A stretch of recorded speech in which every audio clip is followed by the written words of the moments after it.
Good evening, and welcome to Game of Thrones discussions with me, James Johnson. That's my mom there in the middle, LaDonna. We got Charlie in Westeros, Eli Knight, Maester Payne, and you can find all of their channels in the description below. Maester Payne's got a new video out. Why don't you introduce yourself and tell us about those paintings back there, Maester Payne? I am Maester Payne, and the paintings behind me I just picked up at the farmer's market downtown on the weekend.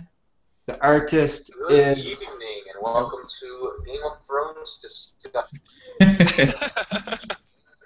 What happened there? Price of one. That was my bad. And you can find her website at www.caitlin, as it's spelled there.com. And I'll give you another close-up here. This is her Danny, Nice. which is pretty cool. There's a little bit of glare there, but I don't know. I thought they were pretty cool. And she's got all sorts of other pop culture stuff as well. Maester Payne, if you'll give me her website, I'll put it in the description. Okay. Is no one else hearing this playback? I'm I'm not hearing it anymore. Now I am. Oh, I can hear the playback a little bit faintly. I can hear it coming from one of your guys's. It's one of our mics.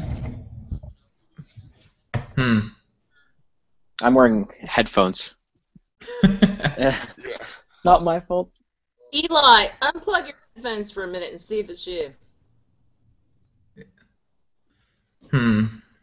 Does somebody have the video open in their browser? I think that's what the issue is. I agree. Because mine was on and I turned it off now.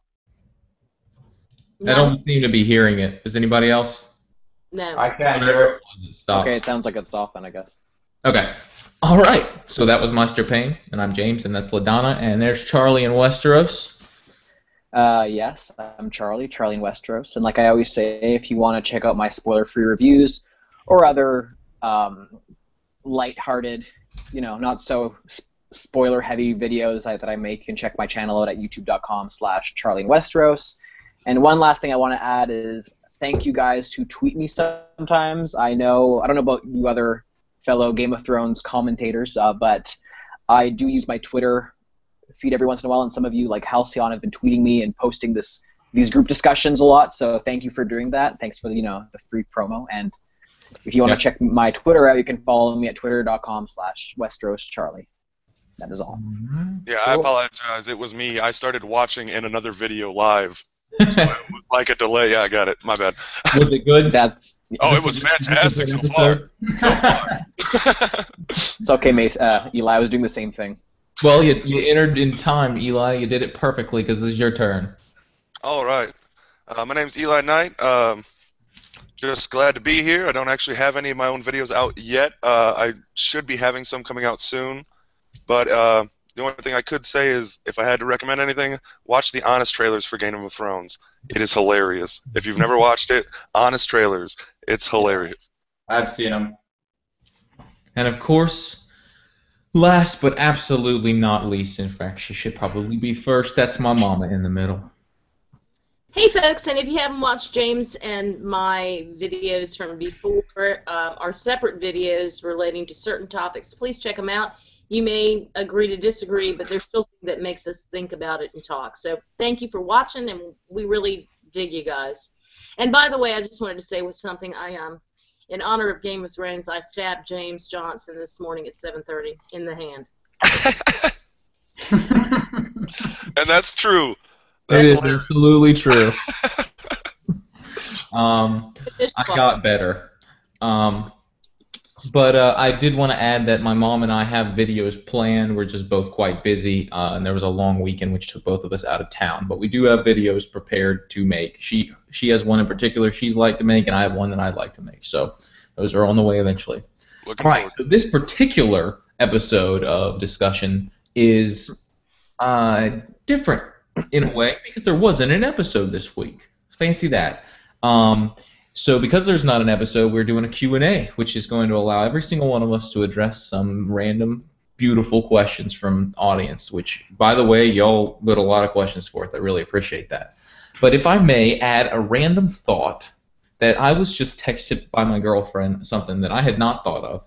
The last episode of this season is called Children, and it lines up almost perfectly for, we get the Children of the Force, there's a bunch of children references in it, but particularly it's likely that we'll get, and Lady Stoneheart, but it's likely that we'll get Tyrion killing Tywin in that episode.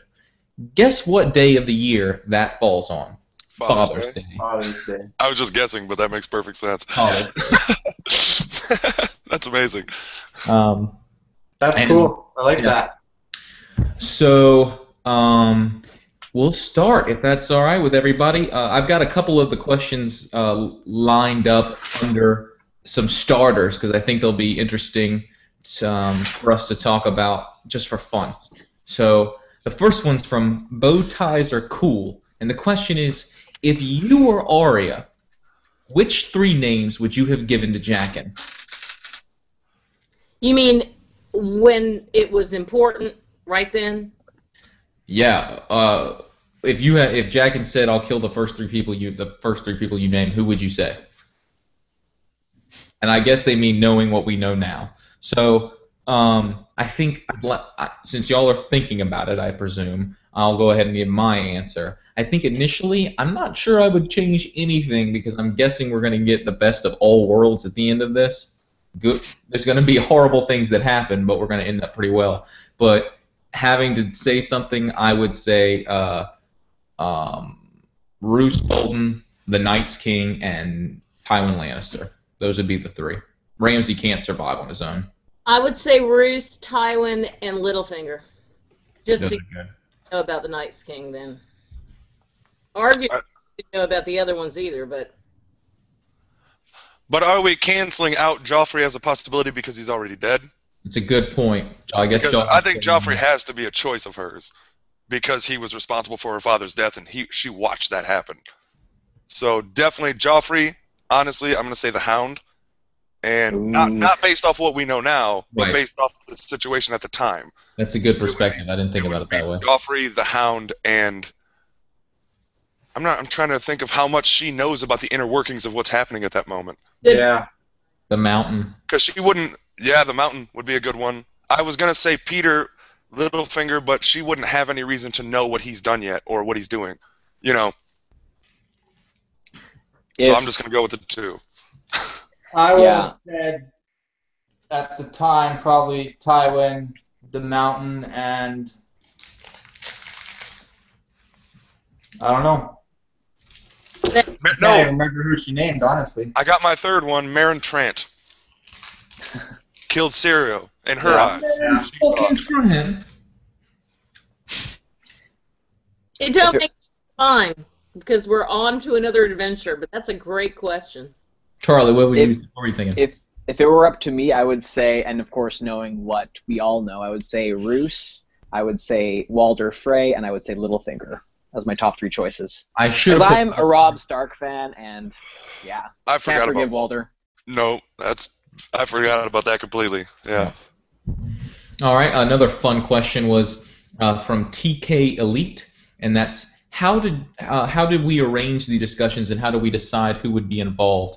I think you can talk about that, James, because you're pretty much... that's your call. For the... to decide who would be involved, it had to do with who, as far as were commenting at the time, seemed most interested in the crazy complexity we were going into. There were some other people contacted. James Lamond was considered. At first, it was Charlie Maester, and it was just Charlie and Maester Payne, and there was an intent to switch up Maester Payne's role, so it would change from Maester Payne to James Lamond to Eli and stuff like that. But once Maester Payne got involved and Eli got involved, there was really no asking for other people because it gets too complicated, but because this is a good little setup we got going on right here. So Charlie was a shoo-in because of his videos already. If Charlie said yes, we were definitely going to do these videos, and once it got this set up. And really, with 5 people, it gets pretty freaking complicated, and we talk over each other, which is why I'm so scared to invite anybody else at this point. But if somebody couldn't make a particular episode, we would certainly try to reach out and find somebody to join us for that episode, unless it was last minute, of course. As far as trying to design... I've done that a couple times. I apologize. Happens. But as far as how do we... I'm not sure if you're really asking this, TK, but if you're talking about how do we design how we're going to talk about things, it really has been Charlie that's been doing that for us, either designing it by timeline or by location, and then more closely by timeline. But as far as my mother and I, it's hours of discussion on the porch until we've threaded an idea so much and even like talked about how we're going to talk about it that we do it. That's really the gist of that one. Charlie. Then Charlie stops James and I from arguing. Yeah. When I'm feeling, it's necessary. No, but I think you pretty much, said what you had to say there, James. I do tend to find the location by location approach a lot easier because there are so many things happening in the episodes. And, just follow each little event as they occur is a little, not complicated, but I would have to rewatch the episode a few times to really be able to write it all down, I think. And I think it kind of plays that way out, that's the best way to do it, because if you look at how George has written the books, he wrote the books that way. By location, there's 2 books that happen at the exact same time because it's so complicated, if you don't do it geographically. And LaDonna and I have been bumping into each other before she was even LaDonna. That's right. I remember LaDonna on my YouTube videos last year as well. Sorry, LaDonna, go ahead. This crazy lady called Lady Lad Sergeant. I used to run into all the time. She originally, LaDonna was just known as Mom. Me and Mom had talked about in all your videos, and then I saw in the comments people kept asking, "Let's see Mom. Bring in Mom. We can't keep hearing about her and not see her." LaDonna is actually the one who introduced me to James's channel, because I remember you commented on my my wall, my YouTube channel wall, I guess, and recommended his channel, and I was kind of wowed by the depth he'd gone into. So definitely owe it to LaDonna to introduce me to you too. One of the amazing corners that you have on the market, James, is if you type in A Song of Ice and Fire predictions, you get nothing but your videos, which is amazing that no one else took that title, because that's brilliant. That's nothing but 2 pages of you. It's great. That's how I found you. That's really funny. You need to start making videos, Eli. I know. I need to. Just wax poetic for a minute. All right. Who is each of our favorite point of view character, and who is each of your favorite POV character, and who is each of your favorite non-POV character? This is from Mark Crilly, and he notes that from watching the vids, he knows Charlie is a Dany favorite and LaDonna the Hound is a non-POV character. But beyond that, he's very interested. So who's your favorite POV character, and who's your favorite non-POV character? I'm only answering first so y'all can think about them, because I've had time to think about them a little bit. I got it written down. Nice. For that particular one, I was a huge fan of Sam's, but as a POV character, but only because of who he is. To me, the perfect amount of courage. He is extremely courageous. He just doesn't think he is, which keeps his courage in check. As far as non-POV, it's so cliche, but Oberyn is the shit. It's hard to argue with Oberyn. Oberyn's the shit. Hound's a close second, if not Oberyn. Although as far as POV characters, I'm not sure if I'm right about Sansa. I think she may be my favorite. My mom had us reread a chapter in Feast for Crows recently, and if I'm right, she has this beautiful view of the world, and she's able to get what she wants out of it, considering. And but when you read it from the perspective of, oh, she's just this flighty girl, it's kind of annoying. Oh, and the fog was rolling through the giant's lance, and all she could think of. But if you read it as she's a fucking badass who just happens to see the world as a beautiful place, it's nice. Okay. LaDonna, let's hear yours. Okay. Well, I don't think Oberyn would be mine because I think he is pretty single-minded, and I think it wouldn't really give us much if we were inside of his mind. So I won't say he's boring because I really like him, but I don't think giving him a chapter with a perspective would help us understand him better. So I'm still going to say that the Hound is the most mysterious, although we know a lot about him. But what he does is still a mystery. So I would say he is still my favorite non-POV character. I would have to say that I am torn between Sansa and Bran. A lot of people don't necessarily like the more metaphysical aspects of Bran's story, but I've always been fascinated by it. I do think that Sansa is extremely complex and submerged, and that everything that goes on in her chapters, especially when she hits the Vale, is not quite what is on the surface. I think we're seeing things that indicate that she's able to handle heights, that it's all about wind between her legs and looking down and her ability to fly and sing. So I find that fascinating. Maester Payne? POV, I'm pretty sure would be Arya. Just because she's badass. And non-POV, I think one of the people I'd be most interested in figuring out would be Blackfish. Oh, good point. Good answer.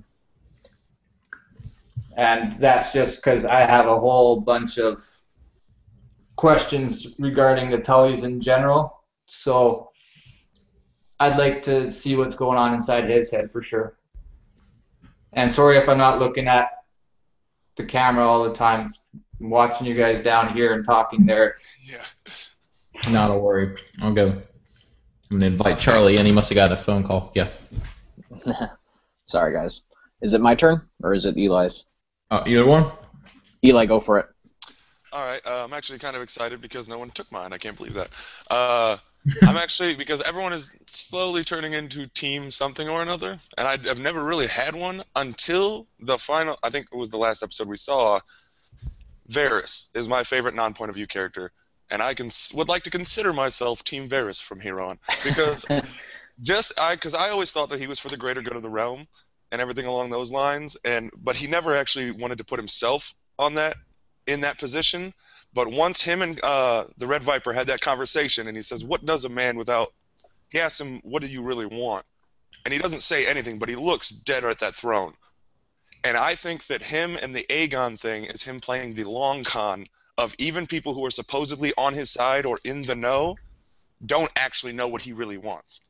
Because I think at a certain point we may end up with everyone kind of just decides that, oh, well, maybe because of the situation, maybe I'll just take the throne because it's best for everyone. And it may be, but I think Varys is pulling way more strings than people. He's playing the long con.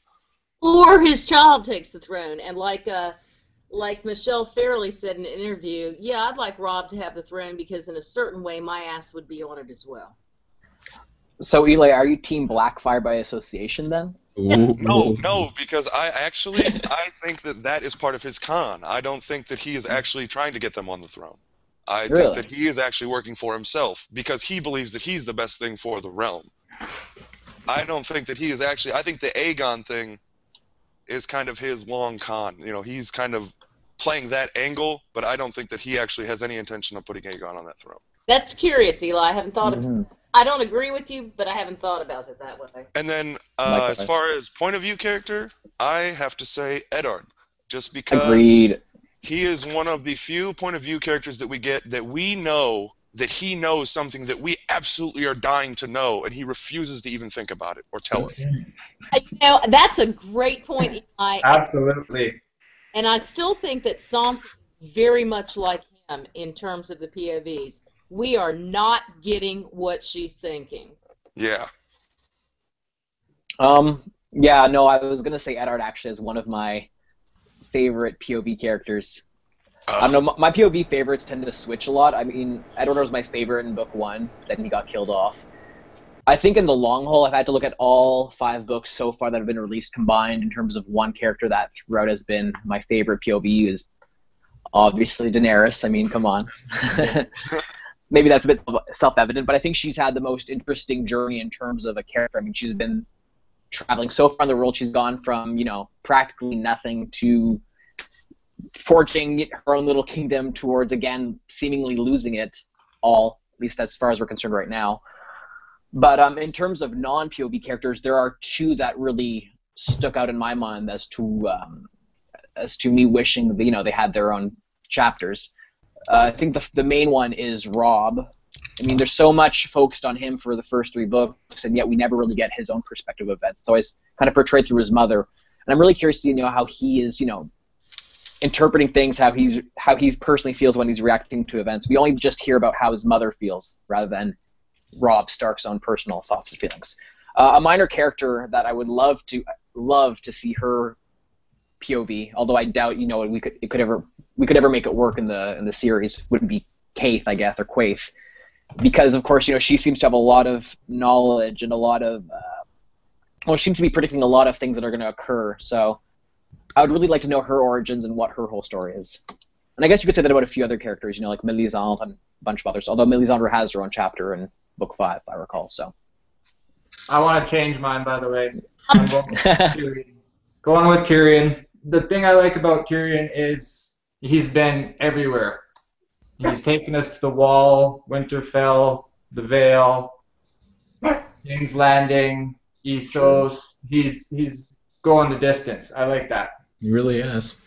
If I could add 2 other possible people that we haven't mentioned, because I think it was initially intended for who are our favorite characters as opposed to who would we like to get inside their mind, but the idea of getting inside their mind adds a whole new aspect of it, and I would list Roose Bolton, Doran Martell, and Wyman Manderley on those characters. I gotta go again with Varys just because I want to know what those little birds know. I would add one overarching one. I would like to get in the Night's King's mind. I don't think any of us wants to get in the Night's King's mind, and that's the irony.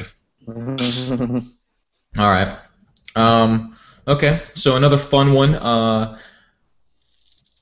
Who would you? By the way, that was Mark Crilly asked that, but we kind of also answered Bilal Ahmadi's question, which was who are your dream new POV characters, the one you'd love to read about in upcoming books. Does anybody want to add something to their answer to more address that directly? Who would Is there a Littlefinger chapter? I don't think there is. Never. That would be a great one to get his actual intentions, we know what his intentions are, but how he's going about doing it, who he's actually in league with, and things like that. I would like to be in Rhaegar's mind, a.k.a. Mance Raider, if we're okay. right. That's the theory gap I was waiting on. All right. If you had here's another fun one. If you had the chance to ask any single character any single question and receive an honest response, what would it be? And this is Balil Ahmadi's again. And that Balil Ahmadi is the one you met at the Throne Convention, Charlie. I was gonna give a shout out to Bill. Actually, I met him yesterday. We didn't catch each other at the Game of Thrones exhibit, but we did meet up yesterday to discuss things relating to Game of Thrones, and it was a great meetup. He actually asked me the same question you just asked a couple moments ago regarding our favorite POV or non-POV character. So, what was your answer? I told him that there were a few characters that were of interest to me, and I think the main thing that I put out there was obviously that Daenerys is my favorite POV character, but as the books went on, it depended really in terms of, where the focus was. I mean, in book 4, I loved Cersei's POV, and I have to say, and obviously Daenerys isn't in that book, so question's academic. That was basically it, really. I kind of thought about it a little bit more since then. Well, but shout out to Bilal. My initial thought was to ask Darkstar, what the hell do you want? But now I'm thinking Quaife might be an even better choice to ask either one of them, what do you want? What's your goal? Maester Payne or Eli? If you could ask a single character one question. Go next. I'm still thinking. Do any of you think Quaife might be Dany's mother? I think it's been pretty much settled that she died, correct? When she gave birth to her? Well, we presume that Mance Raider died, or Rhaegar died. We presume that Joanna died, but she sure as heck is there in a dream with Jaime that looks damn real. I mean, I don't think we can if we didn't see him die, we don't know that they're dead. And even if we do see him die, as James and I said, we still don't know if they're dead. That's a fact. But Martin has said that he doesn't like bringing back characters once he's killed them off. Right. But that's characters that we've seen. That's Ned with his head chopped off. That's people Which we that we now know know he did. not to be true because he keeps doing it. I don't know if he does. I mean, we get the mountain comes back. Well, this is assuming there's no way Jon's dead. That's ridiculous. So he's gonna come back. Who else? I guess there aren't that many. But that's the thing. They're not. I guess technically with the glamour dead. was kind of what I was lumping in there, just because of not being able to trust literally what you say we see. I can't even trust that anymore. You know. Well, that's the thing. Interesting response to LaDonna's question. There are, and I'm thinking, more specifically about potentially what's his name, Aerys II's wife, Rhaella, being alive still. There are a bunch of female characters who are presumed dead so far, and you mentioned, of course, Joanna Lannister. There's also Ashara Dane we could talk about. We could also talk about Ned's sister, for instance. I mean, I guess in a sense we could assume they're all still alive if we haven't actually seen them die. Is that what you're saying, LaDonna? Well, I don't have any evidence that Quaithe is Dany's mother. I really don't. But I do think that Joanna must be alive for Jaime to have had that dream. What does that have to do with Quaithe? What? What does that have to do with Quaithe? I don't know. I just brought up the idea that there may be some number of female characters still alive. I kind of switched the topic a little bit. That's my bad. Well, I want to hear a poll. Who here thinks Quaithe's coming back up again? And who here thinks that Joanna's still alive? Personally, I think Quaithe is coming back. I don't think Joanna is still alive, though. I would agree with Quaithe, and I'm on the fence about Joanna. I think Quaithe we may see come back even in reference, or something like spoken about that they know that she knew, or something like along those lines, even if she doesn't physically come back. But Joanna, I don't see that one. I think she's dead.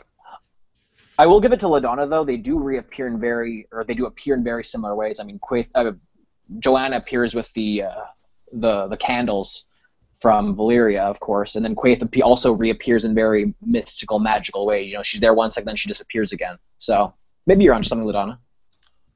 Yeah, because those candles could very well be like a way to see somewhere else or something like that. So that is possible. Or see into the past or future. Yeah, that's true.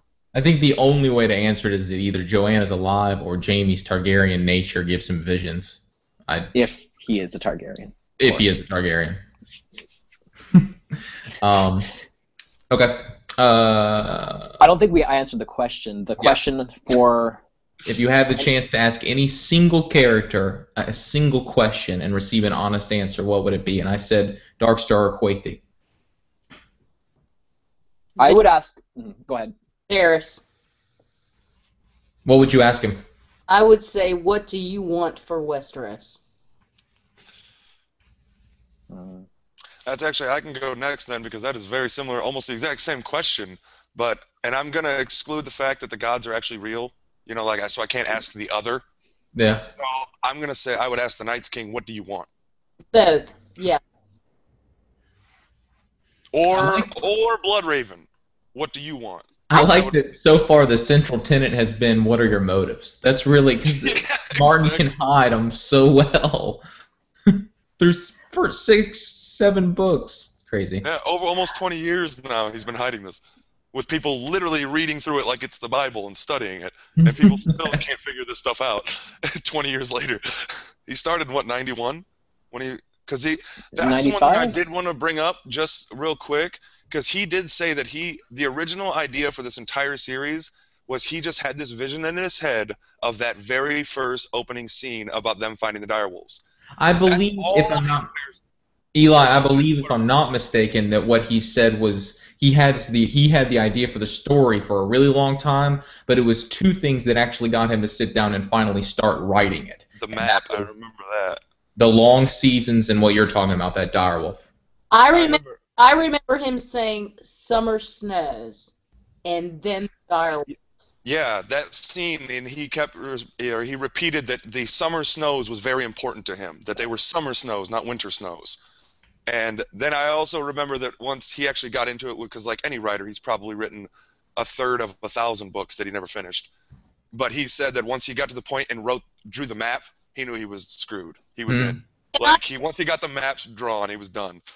Can I add this as to that summer snow thing? I think this is a world that's turned upside down, where honor means nothing, and that goodness is submerged or even killed. And it's kind of what Patchface has said, under the sea these things happen, under the sea. It's almost like the Pirates of the Caribbean, where they turn that ship upside down.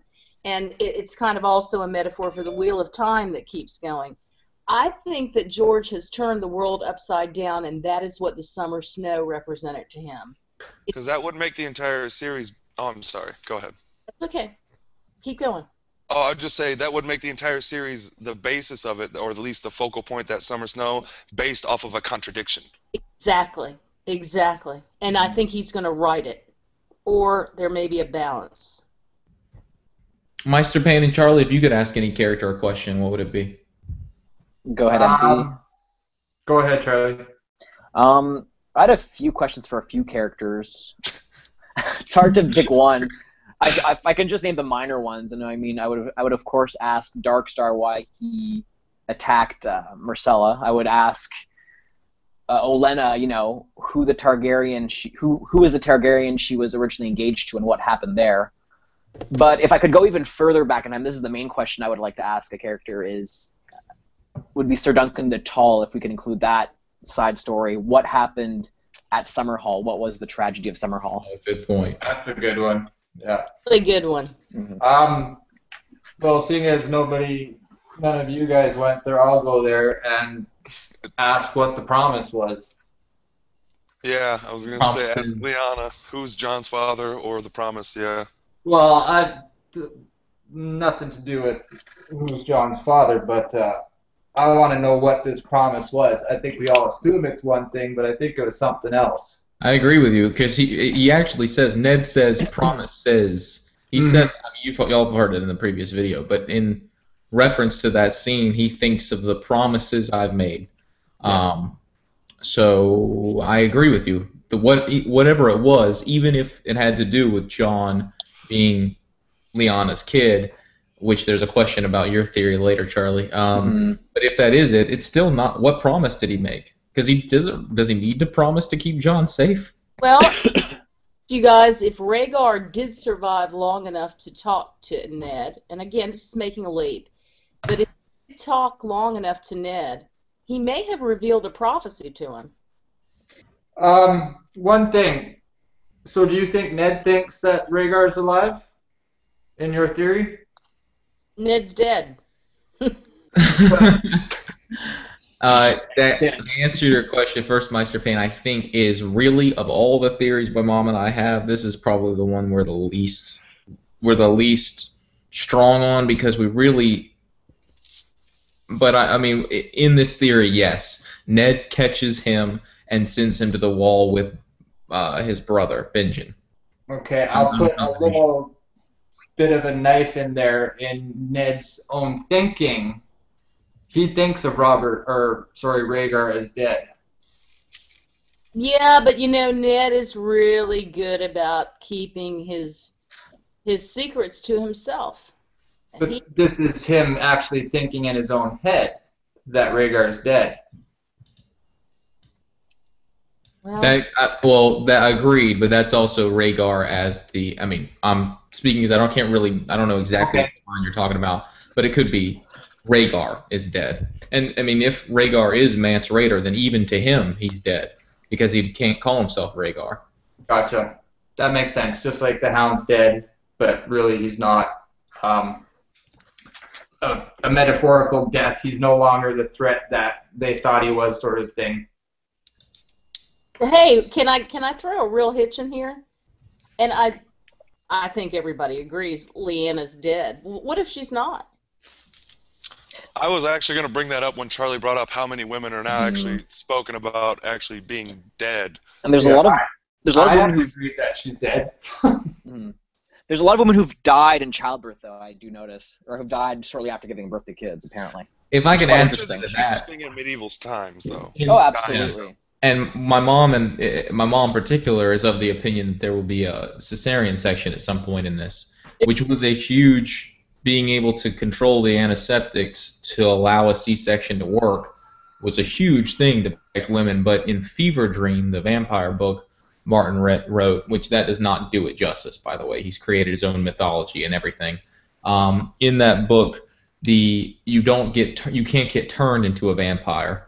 You are born a vampire, and it's a different sort of thing. You can live in the light for about 4 hours before you'll die. But the way they breed is the women go in. They have no interest in sex until the women go into heat, and it happens really rarely.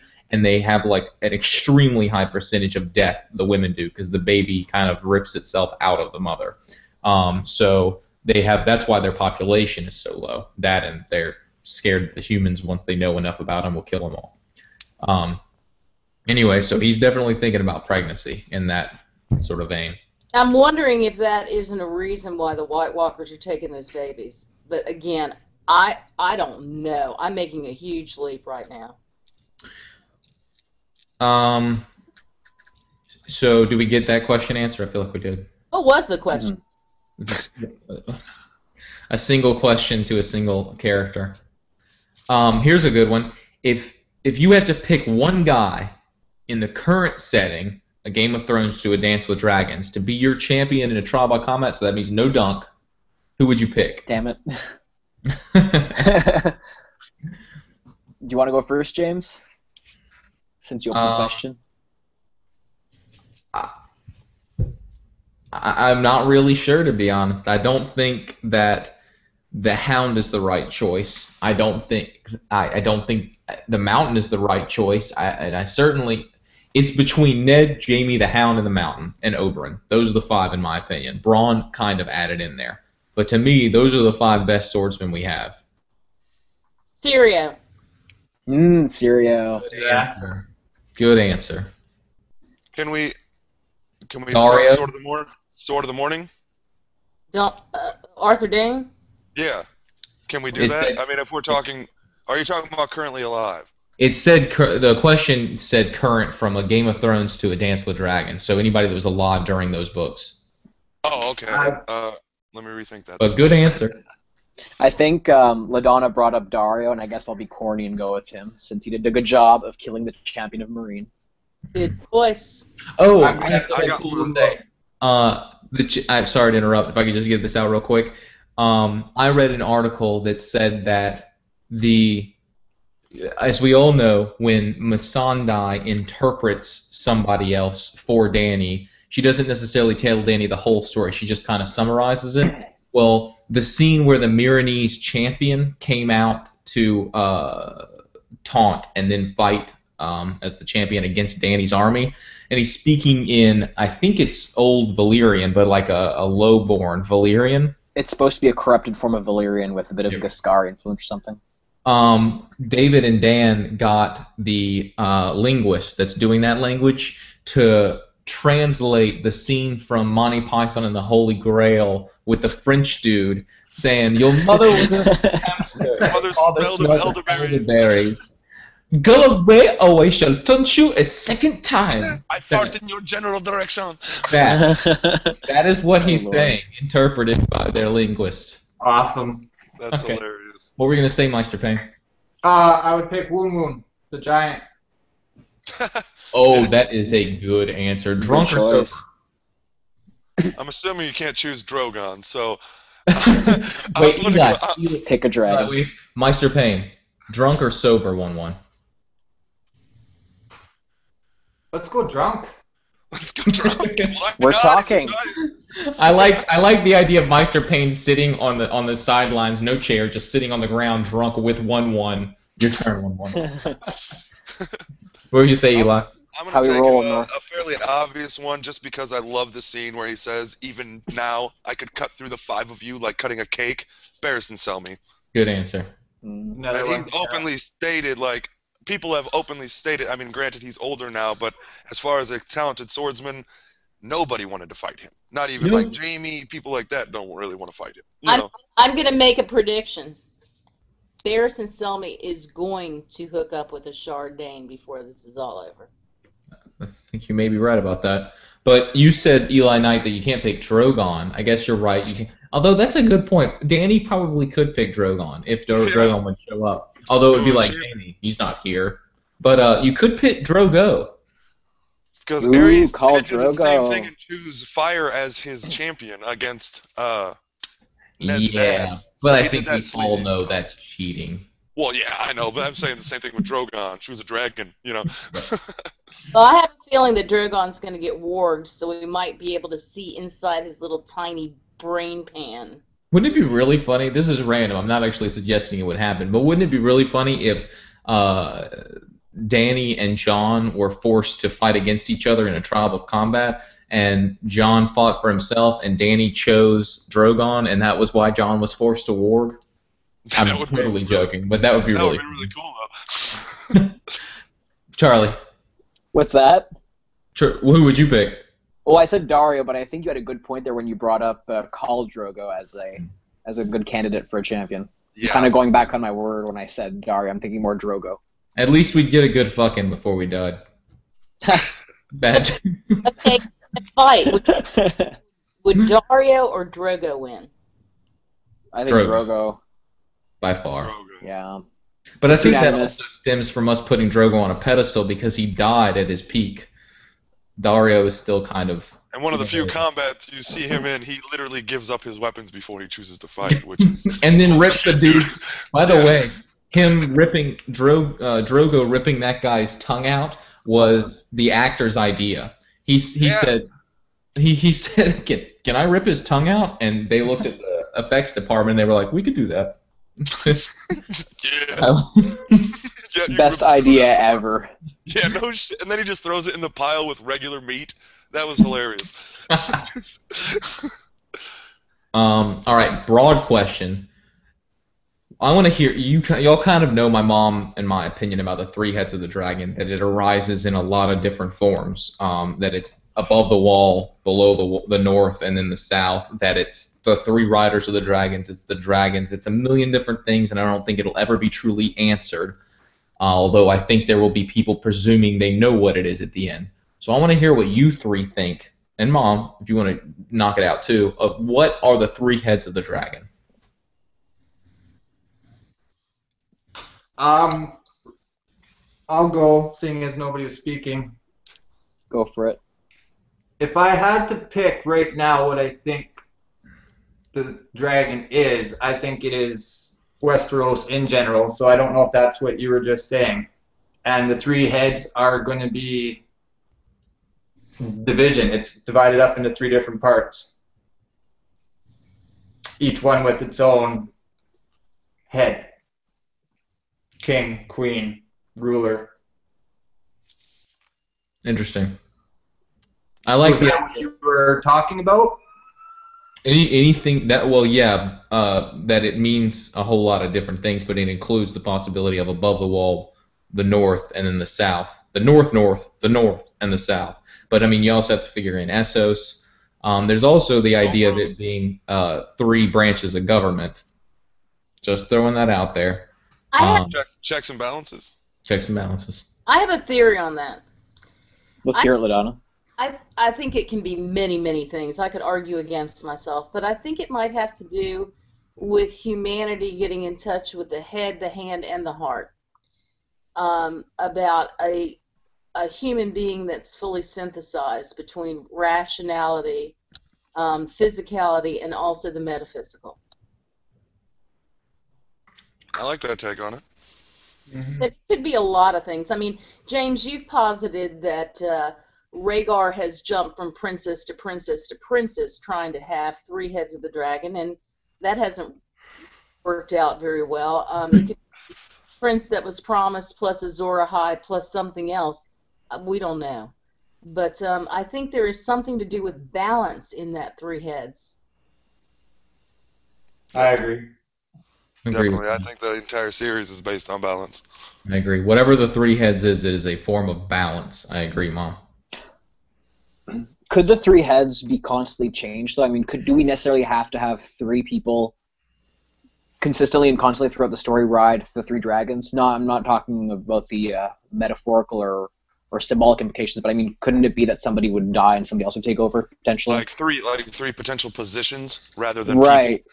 Like exactly. three, Yeah. Yeah. Three people to houses of office or positions of office or whatever you want to call it. Right. Well, right. that's a good point too, Charlie. That does kind of harken back to the Sword of the Morning too. That is talked about that is not a person. The Sword of the Morning is whoever is worthy of wielding Dawn. Yeah, By the way, I just want to add in here that the Sword of the Morning, the Morning Star. Do y'all know what that's a reference to? Y'all know that is Lucifer. Well, yeah, the Morning Star, yeah. The Morning Star.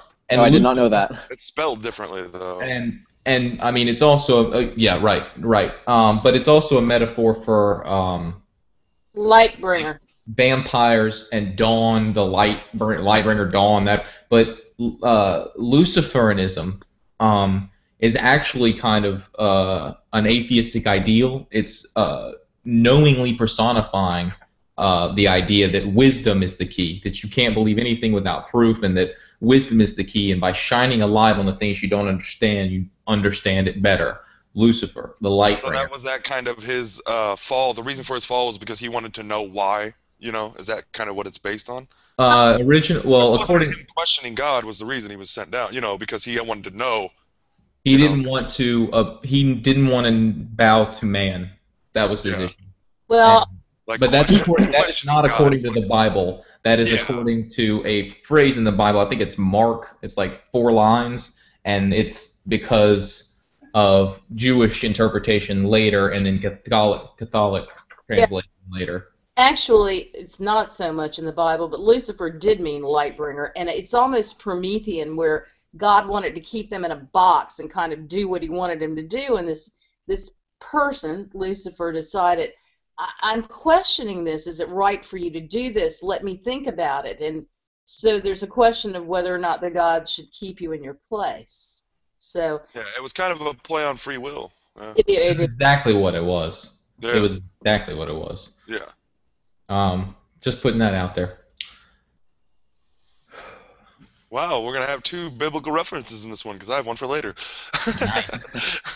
But I liked what you were talking about, Charlie. The possibility that the 3 heads of dragon refers to not something that happens concurrently, but consecutively, like right.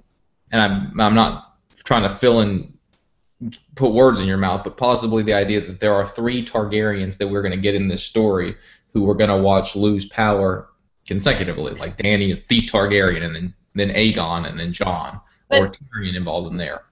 More or less, but yeah. You're basically touching what I'm trying to say, yeah. That these dragons might be ridden by 3 individuals, and one of these people might lose, not power of the dragon, but they might be killed off, and somebody else will ride the dragon. Yeah, and I think we can also say that about the 7, because it isn't that there's always one person in that role. Sometimes it changes. Like, you can represent the Mother Maiden Crone, but one person goes through those 3 phases through their life, and it's always changing. If I can jump back to just more of because we're kind of waxing philosophical here about this question. If I can take it more to a physical aspect, if he wants to know physically who the 3 people are, who are the heads of the dragon, I would guess that would be, I think it's going to be Jon, Dany, and Aegon? No, I don't, and Jon Snow, because I think Bronn, when he's told that you won't walk again but you will fly, I think Jon will be riding a dragon that is warged by Bronn. Okay, when you say 3 heads of the dragon, you mean the 3 that will ride them? Yes, that's what I was referring to, in more of a physical sense than, the representation of the 3 heads of the dragon. If that's what the question was asking, I'm not sure what he meant by that. That's how I interpreted it as well. I took it as more the physical. The 3 dragon riders are the 3 heads. So you said, just to clarify, you said Jon, you said Dany, and who was the 3rd person?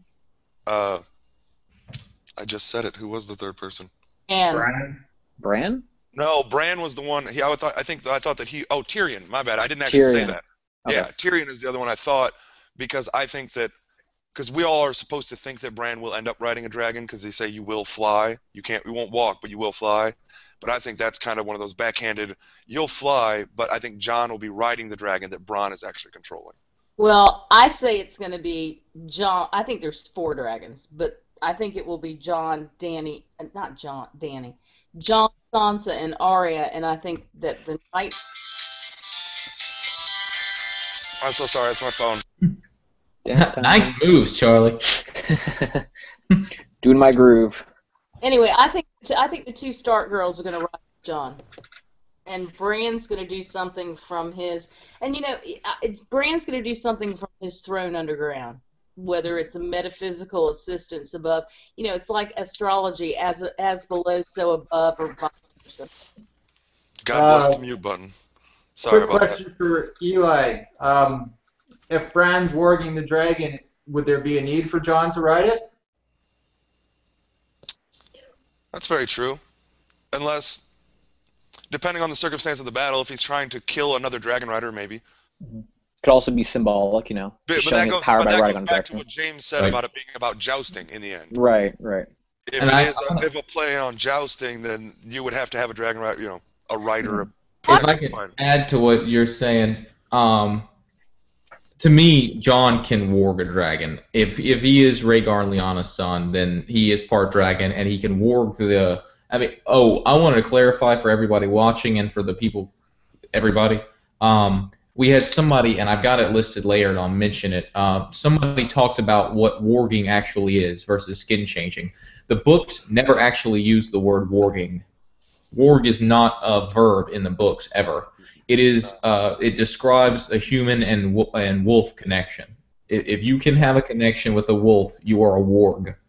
A skin changer is someone who can utilize other animals, including humans, and that's a skin changer. Somebody, and possibly even put their brain into another, or their mind into another animal, like what Boromir does. So warg is not even a verb.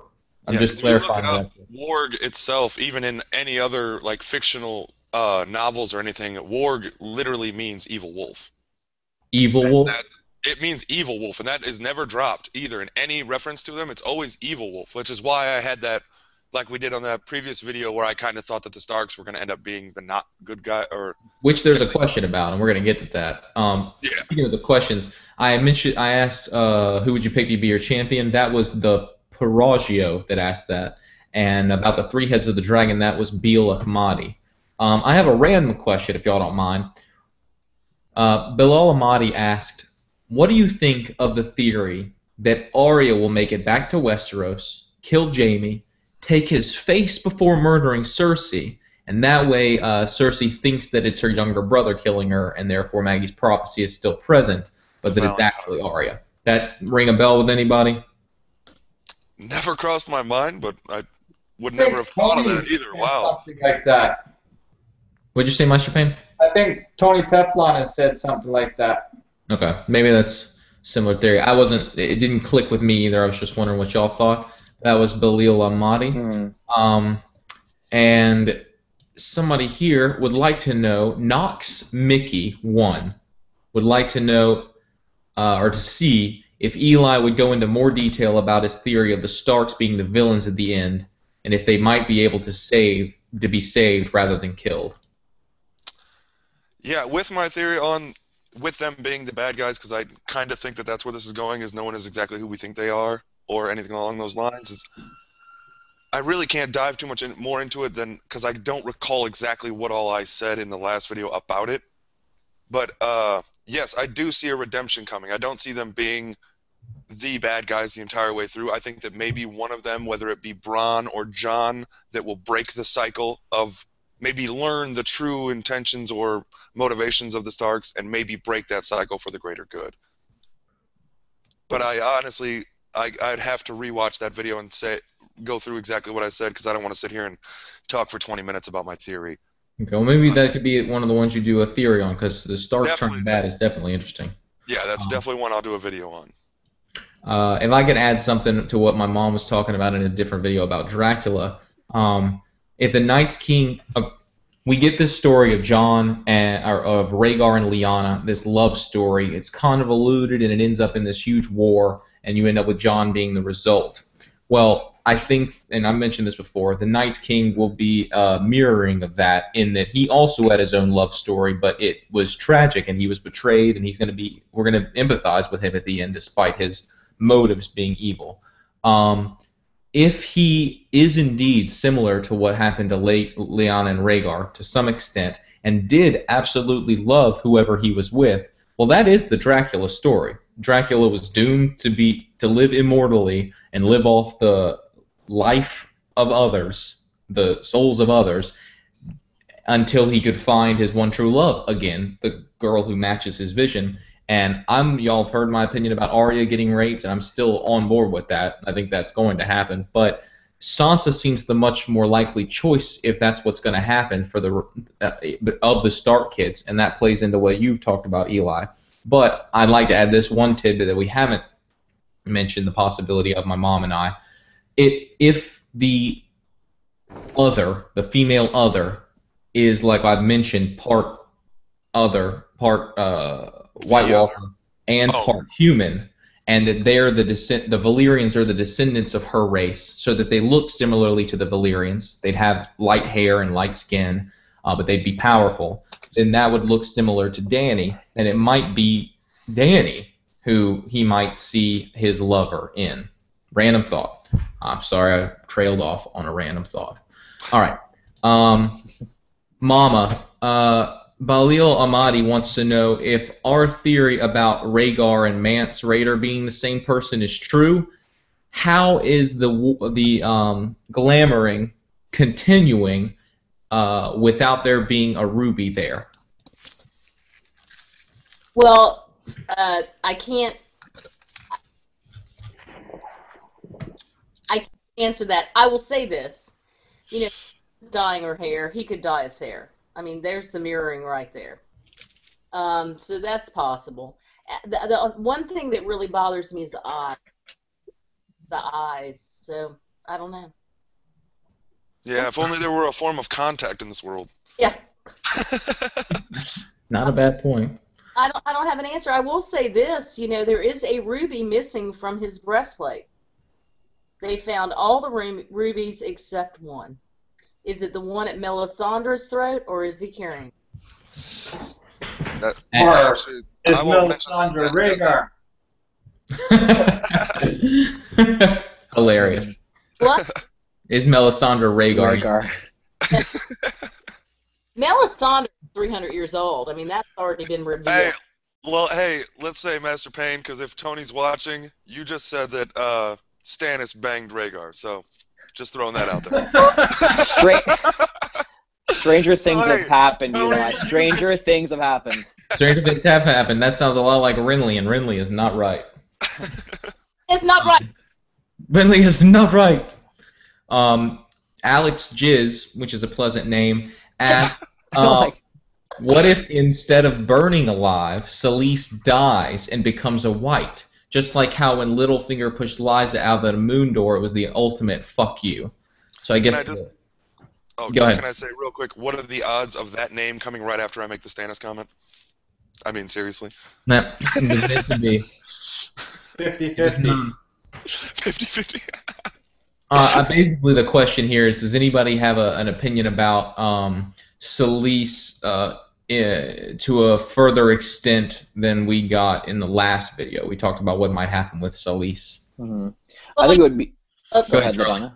Charlie, you go. You go. Just a very quick thought. I think it would be pretty ironic if she were to, die by ice as opposed to dying by fire. But I think, her dying by fire would be a more appropriate way to go, given her circumstances. That's about all I have to think on that. Well, there was the person who did a kind of funny video on the last episode of Game of Thrones, and he made a comment about Melisandre and Selyse's little interlude with the bathtub scene, and that if there was any soulmate for Stannis, it was Selyse because she had no sense of humor. Which I thought was really But I think that Selyse and Stannis are going to be at odds over Shireen. I mean, I think that's the ultimate standoff. So I don't Agreed. think he'll die from ice or fire. He may very well kill her, just with a sword, like a Nisa. What if that was the Lightbringer thing? Stabbing her in the heart? You know, I just thought of that right then. But no, There you go. that's- You just proved Tony's theory, I guess. Yeah, I think- exactly. That's what I knew. Or at least The give him first some thing that popped in my head was, well, there's Tony's theory put in motion right there. Respect to Tony, I don't think Stannis has anything to do with Lightbringer, and I'm sorry, Tony, I just don't see it. I agree. All right. There are a lot of questions about Dorne, particularly by Sweetie FT and Ryan Kenton. Sweetie FT says, I'd like to hear more on Dorne from you guys. I just stumbled on Preston Jacob's videos and would like to hear what you think. Y'all know who Preston Jacob is? I've never watched his videos. I read that same comment. I actually answered her next question, but not that one. Okay. And the next questions was, since we don't talk about Dorne that much, she's curious to know what we think about Dorne's master plan is, what Doran's master plan is. And Mom, I think you've got some ideas on that, maybe. Who Darkstar might be, and what's to come for the next books. I could talk for a split second and say that Oberyn was not the long game. Oberyn was the short game. He wanted revenge. He had to wait for the right moment. But Doran, to me, he's playing a much longer game. But Doran, to me, is meant to be mirrored against Manderly. He's similar to Manderly in a lot of ways. And I think that that's something that needs to be thought about. As far as Darkstar, I have no clue about this. It's totally random, but I'm of the slight opinion that Darkstar is a descendant of the Bittersteel line and the Arthur Dane line, some combination thereof, where he feels like he has to stand up for the Blackfyre reign. And I have no claim, I have no real justification except that his name's Darkstar. But to me, that makes a lot of sense, and he's got the streak in his hair. So that was Sweetie FT about Dorne. Anybody want to comment on that? That was actually not the question of hers that I took. If that is a her, I apologize if it's not. I assumed Sweetie FT. But no, mine was actually the one she asked about the tournament and how we thought that actually played out. If I can, got that one coming later. Okay. Yeah, if I can answer a couple of things on Dorne, this is just my opinion. Bodie, hush. That's my brother we keep in the basement. Yeah. Did you stab him too, LaDonna? He's an old dog, and I'm not kidding. I want to say this. I absolutely adore Doran Martell. He's one of my favorite characters in this entire series. I think he is a balanced person who is measured in what he decides to do, and I think we're supposed to see him that way. He tries to teach his children to calm the hell down and play the long game. I'm not sure he has a long game in terms of conquering the world, but Doran Martell is kind of the opposite of Roose Bolton. You know, Roose Bolton says, a peaceful land, a quiet people, which is a chilling effect, you know, keep them quiet. Doran wants the children to have a wonderful life. The Water Gardens are such an exquisite example of letting people have a childhood and grow into who they are meant to be, regardless of their class. And he has groomed Ariane to do that as well, but she jumped the gun because of a lot of reasons, youth and hormones and all that stuff. I think Doran is a peacekeeper, but he's willing to wield a sword when it's necessary. Unfortunately, his health has caught up to him. And that's what I have to say about Doran. That's very good. Darkstar, Mama, you want to make a comment about Darkstar? I think I'm sorry, I'm going to have to change my lighting real quick. Sorry. Do It it. finally got dark here. I think well, we don't know, but I think Darkstar is the Bittersteel and not the Blackfyre. Well, Bittersteel's, just to clarify, the only thing we really know about the Bittersteel is that they supported the Blackfyres without question. I'm not sure they'll go with Varys, though. Do you think so, James? If they I think that Varys, as we all know, Varys is playing a long game of some sort, and if he is playing up the Blackfire line, if he can get rid of everything else and supplant a Blackfire on there, he's arguably got the Golden Company, the Golden Company on his side, and possibly the descendant of Arthur Dayne and Bittersteel on his side, and that is a perfect combination. Do you think Varys put him up to kill Myrcella? It makes sense to me. That's the whole. Bittersteel, you got to get rid of all the other descendants. Does make sense. If that's true, then what is Varys' goal insofar as taking out Tommen? That's a good point. I think at this point he's not. I don't know. The game's not over. Or does Varys think Tommen might be a decent king? No, I think we all kind of know that Varys is intending, except with the exception of what Eli said, that we don't know his ultimate goal. I think it's obvious that Varys is putting all his chips on Aegon. Okay. Agreed. Oh no, what did I miss? So what do you think? Anybody else about Darkstar and Dorne Martell? Do you want to go, Maester Payne? No, I don't. I have not. I didn't really have many. I don't have many thoughts on Darkstar per se. There was a time where I really thought that the Danes would have, they had a Valyrian blood in them, which would explain their purple eyes. I'm not as sure about that anymore, and there's a lot of questions I have about this character and about Hossein in general. But I don't know. That was, I guess, my only thought, that there must be some kind of linkage between Old Valyria and the Danes clearly at some point. And of course, I think Darkstar goes along with this thought, given his eye collar for one thing. All right. The only thing I would add is that really I hadn't really thought of much since I thought of it at the beginning and then I kind of let it go for a while. But is it kind of coincidence that it is the Night's King and they are known as the Danes and the Sword of the Morning and all of that? Just it seems like night and day really playing against each other. I don't really know what it means, but I think that is just because, like you said, I originally thought that the Dornish, or the Danes at least, were going to be much bigger players than they ended up being, or at least so far, just because of that night and day play that we keep seeing. Well, we've got 3,000 more pages, Eli. Very true. Very true.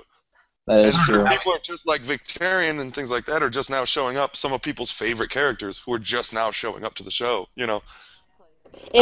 I don't know how he can do this in 3,000 pages. I mean, 1,500 for the next book, sure, but the last book's got to be like 2,000. I have no idea. I still don't believe he's keeping it to 7. He's going 8 because he's said in interviews that he wants to keep it at 7, 7, right? Mm-hmm. But he said that I'm pretty sure he's stated that he's trying to keep it at 7, but he also tried to make, I think, 2 of the books 1 book already. Yeah. And that ended up turning 2. So they're 2 huge books. I know. That Feast for Crows that was like that. Yeah, I think Feast for Crows and Dance with Dragons. Both of those were divided into 2 books? Weren't they supposed to be 1 book? It was 1 book, yeah, that they turned. He did what I was talking about earlier that Charlie does, where he changed it geographically and made it into 2 books. You're right about that. In some countries, they sell one of the books in 2 parts, which has got to be really confusing. Storm of Swords. I want to get a copy of that. Sorry, LaDonna? Storm of Swords that was broken into 2. Okay. I still say it's 7 books, and I think the threads are there, and he's just going to start yanking them in. I agree, and I think I think it's without a doubt that they are pretty much into the 4th and 5th books at the end of this season. By the end of next season, the 4th and 5th books are going to be done, and we might get a little bit of the 6th/7th. So I think there's no doubt that Martin has to publish the 6th book before the next season starts. And I think it's possible that he can do it. It's the next book that I'm not sure. Yeah, when this show originally started and everyone was complaining about they thought that the show was going to overlap the books, I thought they were insane. And now I just see it happening year after year. I'm like, oh, there's still no other book out since the day I started watching. Like, ugh. And part of me is holding tight to the idea that the reason that's true is because Martin feels like he has to pretty much write both books. Because the last 2 books are going to be so intertwined. The next book is going to set us up with just enough knowledge so that all the pieces fall apart on the next one. So he's got to tie them in really well, and that's what I'm hoping, that when he publishes the next book, he's pretty much done with the last book. At the same time, he has made the comment that, you know, the TV series is going in a very different direction from the book series. I mean, he even mentioned those small little changes that have been made to the show are, you know, kind of unfolding now in very big ways. I think we're going to see more of that, and I definitely think that, you know, even though the broader strokes, as Martin put it, will remain the same for the series as a whole, I do think there's going to be a lot of differences between the ultimate ending of the books and the TV series. Question for you guys. Oh, go ahead. When did you all start reading the books? I believe I know James and LaDonna started after the TV show, but I had never heard of the series at all, and I'm an avid reader. I couldn't believe I'd never heard of this, but I had never heard of this series at all until I watched the first episode of the show, and then I think I got about 3 or 4 episodes in, and I looked up like a spoiler thing or something, and someone said, "You realize these are all books, right?" And that there's books, you know, ages ahead of the show, and I was like, "Oh, well, I'm sold. I like reading better anyway." So I did not even know about the books at all until about 3 or 4 episodes into the show. I'm in with Eli. That's about what I did, and I'm an avid reader as well. I may have started the second or third, but I thought once I realized it was a lot deeper than this, I thought I could read them. There's too much missing, and I can't wait a week for every little detail. I'm sorry. I can read it all in a weekend. I'm taking that option. Hey, by the way, you guys, I went to Edisto Island. 5 of my friends, who some of us have been friends for 30 years, so it was 6 women at the beach. It was wonderful. And I'm not a sun bunny, so I got to sit on the deck and I reread about 3/4 of Feast for Crows, which was the most difficult book for me to read. James is the one that made me finish it. By reading it to her. Yeah. That's sweet. Before I'd finished, like, the second book. I absolutely adore that book. And talking about whether Martin will finish this in 7 books, in rereading what's going on in Feast for Crows, and of course Dance with Dragons because they're contemporaneous, he has introduced all the characters that we need to know, and he's gone into great psychological complexity with those last 2 books. That's why I say the last real 2 books are just going to be pulling the threads in and finishing it. I think he'll finish it in 7. And Charlie, with all due respect to you, I don't think the books are going to deviate much from the HBO show. You don't think so? I don't think so either. I think they're going to get rid of a lot of the tertiary characters, excuse me, like Edric Storm, where they're interesting storylines, but ultimately they're not going to lead us anywhere significant. I do think they'll get rid of that. What is intriguing to me is, do you think Gendry will ever go to Bravos like Gendry did? Or like Edric did? Are you asking me, or are you asking us all in general? All of you. I don't think so, personally. I don't Edric think Storm's journey is over. Agreed. And I think they're going to weed all those people out. And one thing that plays into what you're saying, LaDonna, I'm sorry, just real quick, like, just from the show deviating from the books, just because I think that it is very crucial what this man knew, and that is Sir Eli Payne passing away. He hasn't died. Or at least left the show. It left the show, I'm sorry. Yeah. He was diagnosed and is not able to return. And I'm just He's curious. in remission. Yeah. Is it? He is in remission. Heard that, I just find it, there's something to what he knows, and there's something said in another book about why you cut out a man's tongue. And, you know, it doesn't matter, you know, I forget what the actual passage is, and it just reminded me of Sir Eli Payne, and what does he actually know? Because it was something to do with Tywin, why he, you know, or Aerys, my bad. Knows who the paternity of these children are. That could be. Yeah, that's what I think. Yeah. I've always thought. I'm just curious how the show's going to make up for that, unless he goes into a remission enough to come back, which would be fantastic. But if they can't, who would you switch him with? Kirsten might know. That's true. That would be a good one. Varys is not there with the kids. Let me rein this back in a little bit. Charlie, tell us how you got involved in starting reading the books. Well, I think there's a few things I should mention here. I think the first time I'd heard about Game of Thrones was the TV show, and it was, I think, about 4 months before it came out, and I remember reading an article somewhere, I forget where, but it was linked to the effect that HBO was having a medieval medieval TV show with gay knights. And I thought that was really funny. But then I started watching the show, and of course, it's about much more than just Renly and Loras, obviously. And by the time that season 1 had ended, I kind of found myself wanting to know what happens next. So obviously, the internet was not a safe place for finding out the next things that are going to occur. So I just went and picked up the books because I couldn't wait a whole year for season 2 to start. So then I just read the books right after season 1 had aired, and rest is history.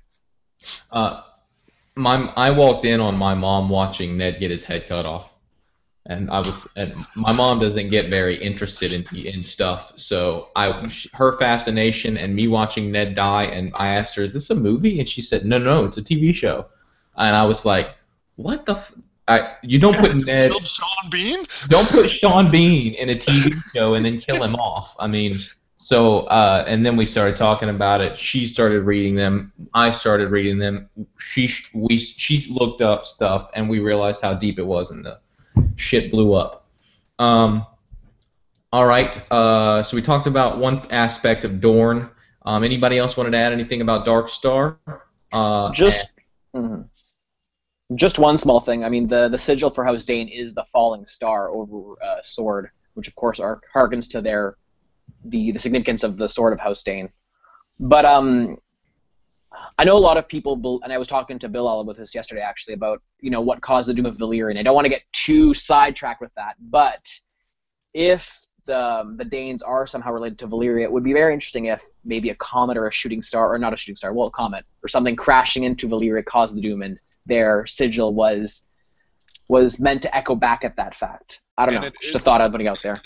I believe I left a slightly drunk comment on James and LaDonna's channel about that once. Yes, she did. Oh, did you? Definitely a possibility. What were you One thing saying? I would say is that they do add in that there used to be 2 moons in this world, and there aren't anymore. Well, that's because of the TV show. Are you talking about the part where they talk about there's theories online about the 2 moons thing, and that's with the dragons pouring moon falling, could be that comet you're talking about or whatever. Right. But I had never thought of that before until I just brought it up just now. Possible. I never knew Maester Payne thought of it either. Maester Payne was talking about in those comments about the impact of the comet. Oh, okay. And how that could influence Valyria or the tides. I think you said something about the tides, didn't you, Maester Payne? I can't remember. Okay. One of those nights. That was it was a stream of consciousness that just went to places where it probably shouldn't have gone to. So, if I can add one little tidbit, when I was rereading Feast for Crows, it talked about some river that was flowing. And when I realized what they were saying, the river was flowing upward. And I went, I wonder if that has to do with this world kind of being turned upside down and everything kind of being backwards right now. Again, it's just a tidbit, but it intrigued me so much I reread the paragraph 3 times. It does kind of chime back to your summer snow thing, too. It does, and it also goes back to Tyrion when he's going through that river in the Rhoyne, and it's like the river turned back on itself, and he had to go through it again. Do you remember that? vaguely.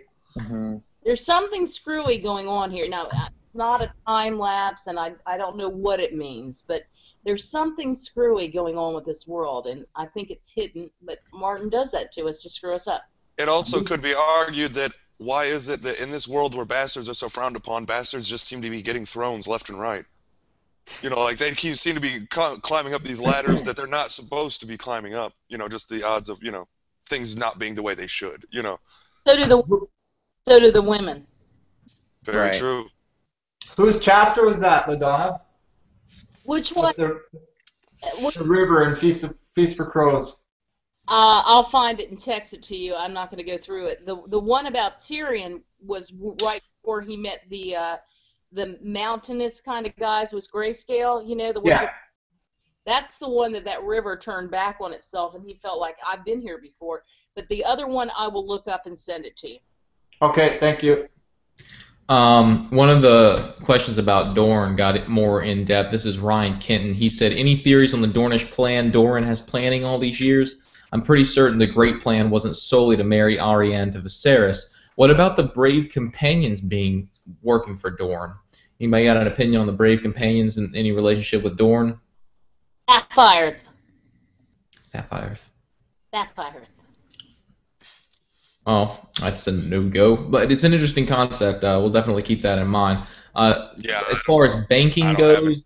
I'm basically going to reiterate what Icy Spots said. This was the message he sent Charlie and then to a couple other people and then to me. I watched. This is him talking. This is Icy Spots talking. I watched David and Dan's Inside the Episode for Episode 6 and was pleasantly surprised that they, as did I, find the references to a financial banking element uncommon in this genre of fiction. It is not a topic of great interest to me, after all. How does a writer make the dry topic of accounting and economics a sexy read? The mention of it, though, in a series of this epic scope yields a bit of realism by George R. R. Martin, just as does his mention of ravages of the Riverlands and its effects on the small folk, and Septon Maribald's soliloquy-like speech of broken men. A juvenile tale of lesser merit would omit these elements and merely highlight the heroic surface without showing the deleterious consequences, I doubt. And probably so much as to stray off topic. If any info in my and he also wants to note that what he was talking about, we were talking about the elements of finances and stuff like that. My mom said something about the SS. There's no Jew stuff going on. All right, so let's just leave that out of the topic. I don't know who was going to go there, but well, right. It did in that particular. We were joking about it in that particular video, but he just wanted to clarify. I wanted to note Icy Spot's great reference, and he also says, Flint's. There's a book. Excuse me. He references a book called The Ring of Fire, Flint's Ring of Fire, and there's a book in there called 1632, and it's like a work of alternate fiction. I forget what the part there was. I just wanted to give him all the credit for this kind of stuff. Well, Icy Spots has given us a lot of great comments. He really he or she has given us a lot of great comments. And it's a lot about. Let me give some references that he talks about. The Sephardine of Spain. He particularly notes Maribald's speech on broken men. Dotrices, Dotrices, George Guidall,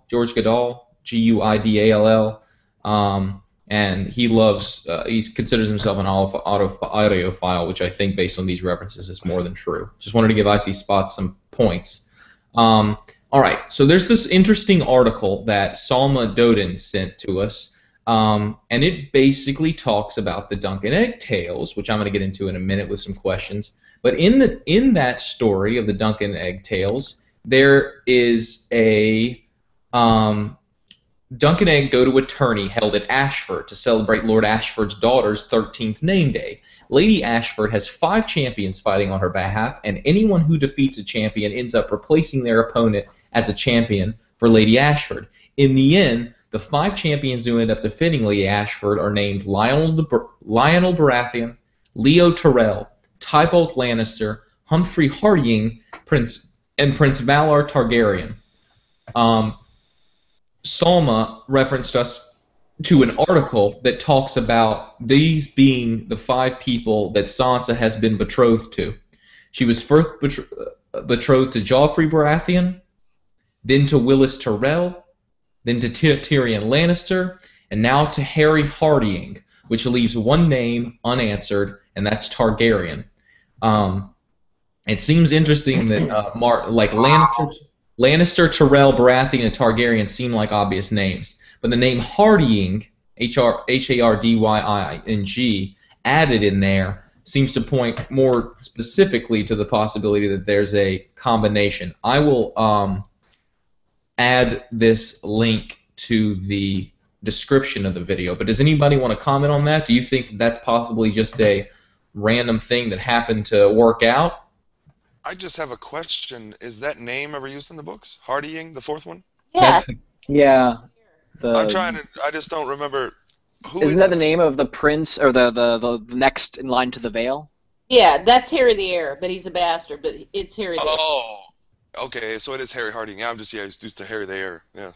And this particular theorizer, who Salma Doden sent us to, goes on to talk about, if that is true, why it isn't Jon, but it's Aegon that she'll be betrothed to. So that's just an idea to throw that out there. It could also be Tyrion naming himself Targaryen. I mean, there's a million other things. But or if F the King means that Night's King in the North is drawing her to him, does he have any Targaryen lineage? Are you thinking literally F the king? yeah, she said that in the last video. I am literally. That's funny. That's funny. I'm not kidding. F the King, I think, is absolutely important. I don't think it's just the Hound. I think he's going to say, go F the King, if it means save the realm. That's an interesting thought. That's interesting, yeah. All right, so here's some more questions. Does anybody think that Brienne or the Hound are related to Duncan the Tall? Yes. I think you and I have espoused our opinions on this. Let's go ahead, Mom. You lay it out. We have no idea about it, but we just like it. What do y'all think? I've never read them. I think the idea is that Sir Duncan the Tall was also tall, and that Brienne's also, really tall knight. But there's also, but I mean, I think there's also other clues, like, where the journey she takes. Like, I'm just laying it out there for you. Like she takes a certain journey that parallels with Sir Duncan the Tall. She goes to the same inn, I recall. She has the same shield, if I remember correctly, as Sir Duncan the Tall. Maybe I'm wrong about that. But basically, it's just the idea that these two characters are very, very similar in some ways. I think that if they're not related, there certainly is a parallel to be made between these two stories, kind of emphasizing this heroic character from the past into the present in terms of A Song of Ice and Fire versus The Tale of Dunk and Egg. So at the very least, it's intentional that they are meant to kind of resemble each other in certain ways. It says Brienne and Dunk are physically similar. Mm-hmm. They are both extremely honorable. They are both not very clever. Dunk is a hedge knight out on the road, similar to Brienne's storyline, because Brienne technically is a hedge knight sworn to Lady Catelyn. Mm-hmm. Both were Kingsguard members. What? Well, yeah, they were. Brienne technically was in Renly's Rainbow Guard. Both have squires, Podrick and Egg Aegon, found by chance on the road, and they have a similar outlook, such as the people such as him will never like me, no matter what I do, or I am too dumb to understand this, and they both don't consider themselves very attractive, or at least Brienne doesn't. And if I can throw one thing in, James, I just realized in that scene where they meet Hot Pie, Brienne, she says, well, we have slept in bushes the last few days. It will be nice to have a bed. And I thought, Wow. That's Dunk living in the hedges. Also, George R. R. Martin did confirm that there was a descendant of Dunk in the books, but he doesn't give a name specifically, so, Oh, well. How'd you find that out, Charlie? It was in an interview, wasn't it, I think? I read it a while ago. Quite a while ago. I didn't hear that. I gotta read the let me look Dunk it and up. Egg and Princess and the Queen. Let me just because look, I hang wanna on. hit these marks. You really do need to read them, because they're damn good. Yeah. But if I can add one more thing, Charlie mentioned the shield. Dunk's shield is a tree. I think it's an oak. I can't remember what kind it is, but it's not a werewood tree. It's a tree. And there's a falling star above it. Well, in A Feast for Crows, Brienne decides to have, she has a black bat on her oak shield, and she wants it repainted, and she selects a coat of arms that she remembers from her father's armory and instructs the artist to paint it. A bit later in the book, she mentions something along the lines of the tree and a falling star which sounds exactly like Sir Duncan the Tall's. And I just read that this weekend. You're absolutely right, James. I would say that you guys have confirmed that theory. LaDonna, it's also on, I just found it online, it's on the Wiki of Ice and Fire, actually. That's the fact that, there's a descendant of Dunk. Thank you. It would be funny. Oh, go ahead. I was going to say it would be funny though if it wasn't Brienne and it turned out to be Podrick Payne who was the descendant. That's the twist of irony. That'd be awesome. We do need to know. The only thing I would add, just because that this is a question, if I can just add someone's question in real quick, because I think it's something we can all kind of answer fairly quickly, and we don't have to elaborate on too much, is, well, I guess that's kind of ridiculous to say. But it was from Epic Eagle 96. You may have it on yours. Mhm. Do you have that one on there? About I got a summing up couple. I think I have a couple from. summing up the story in one line, just because mine happened to be so well played out, because I didn't know about the Dunk and Egg thing compared to Brienne, but that seems like the perfect answer to his question about if we could sum up this Song of Ice and Fire in a single sentence, what do you think it would be? And that would just, mine would be, in this kind of What's relay, worth fighting for? mine would be history repeats itself. Me too. That's And a that good was one. just because of Brienne, and I didn't. That was my answer before I heard this Brienne and Dunk thing, and that's just another reasoning of history repeating itself again. You know. How about I agree. That's a good one. But I would change what I just said to you gotta pick your battles. I think that's pretty much it, because we're all fighting each other when the real thing's out there. You gotta pick your battles. I would modify both of yours to say history can repeat itself unless you learn about past history and try to. That's a good point. Almost learn from your mistakes. Maybe that. Those who forget their history are bound to repeat it. That's the best way to put it. There it is. I went with a TV theme song from the 80s. Yes. Good. Yes, you You did. take the bad, you twist them around, and there you have the Game of Thrones. You take the good, you take the bad, you take the rest, and there you have the facts of life. We all. Oh, that's classic. Way to go, Payne. That was a good drop. Good job. Hey, Eli, let me just say this. Please pick up Dunk and Egg stories. They're Yeah, I need to. They're being referenced so often now, and I'm starting to think that they play in way more than, at least for the history repeats itself aspect of we can learn from our mistakes in the past. You know. They certainly do. And George R. R. Martin just announced, or it was just announced, that George R. R. Martin will be releasing another short story that is kind of a prequel to The Princess and the Queen, called something about Rogue. So that's definitely something we need to keep looking out. But Eli, the Dunk and Egg tales are fantastic. You should definitely pick them up. But the person who asked about Brienne and Duncan was Jordan Virgil. But T-Baby also wanted to note that she recently picked them up, or at least read 2 of them, 2.5 of them, and she notes the mystery that is Bloodraven and how he seems to be ambiguous, but he shows up at the right times to do good things, and we're really not sure of the ambiguity of Bloodraven, and wanted to know what we think about Bloodraven. Can I say one thing? T-Baby has been great. I love you, girl. You and I have been talking. Thank you. Amazing. I may have to take my dog out for a minute. Y'all talk. Just with the last thing that we were just talking about, not necessarily jumping into your next Okay. question yet, but one thing that when I realized that I have to go read these stories was when I realized a very simple question that I didn't have the answer to is, how long do dragons live?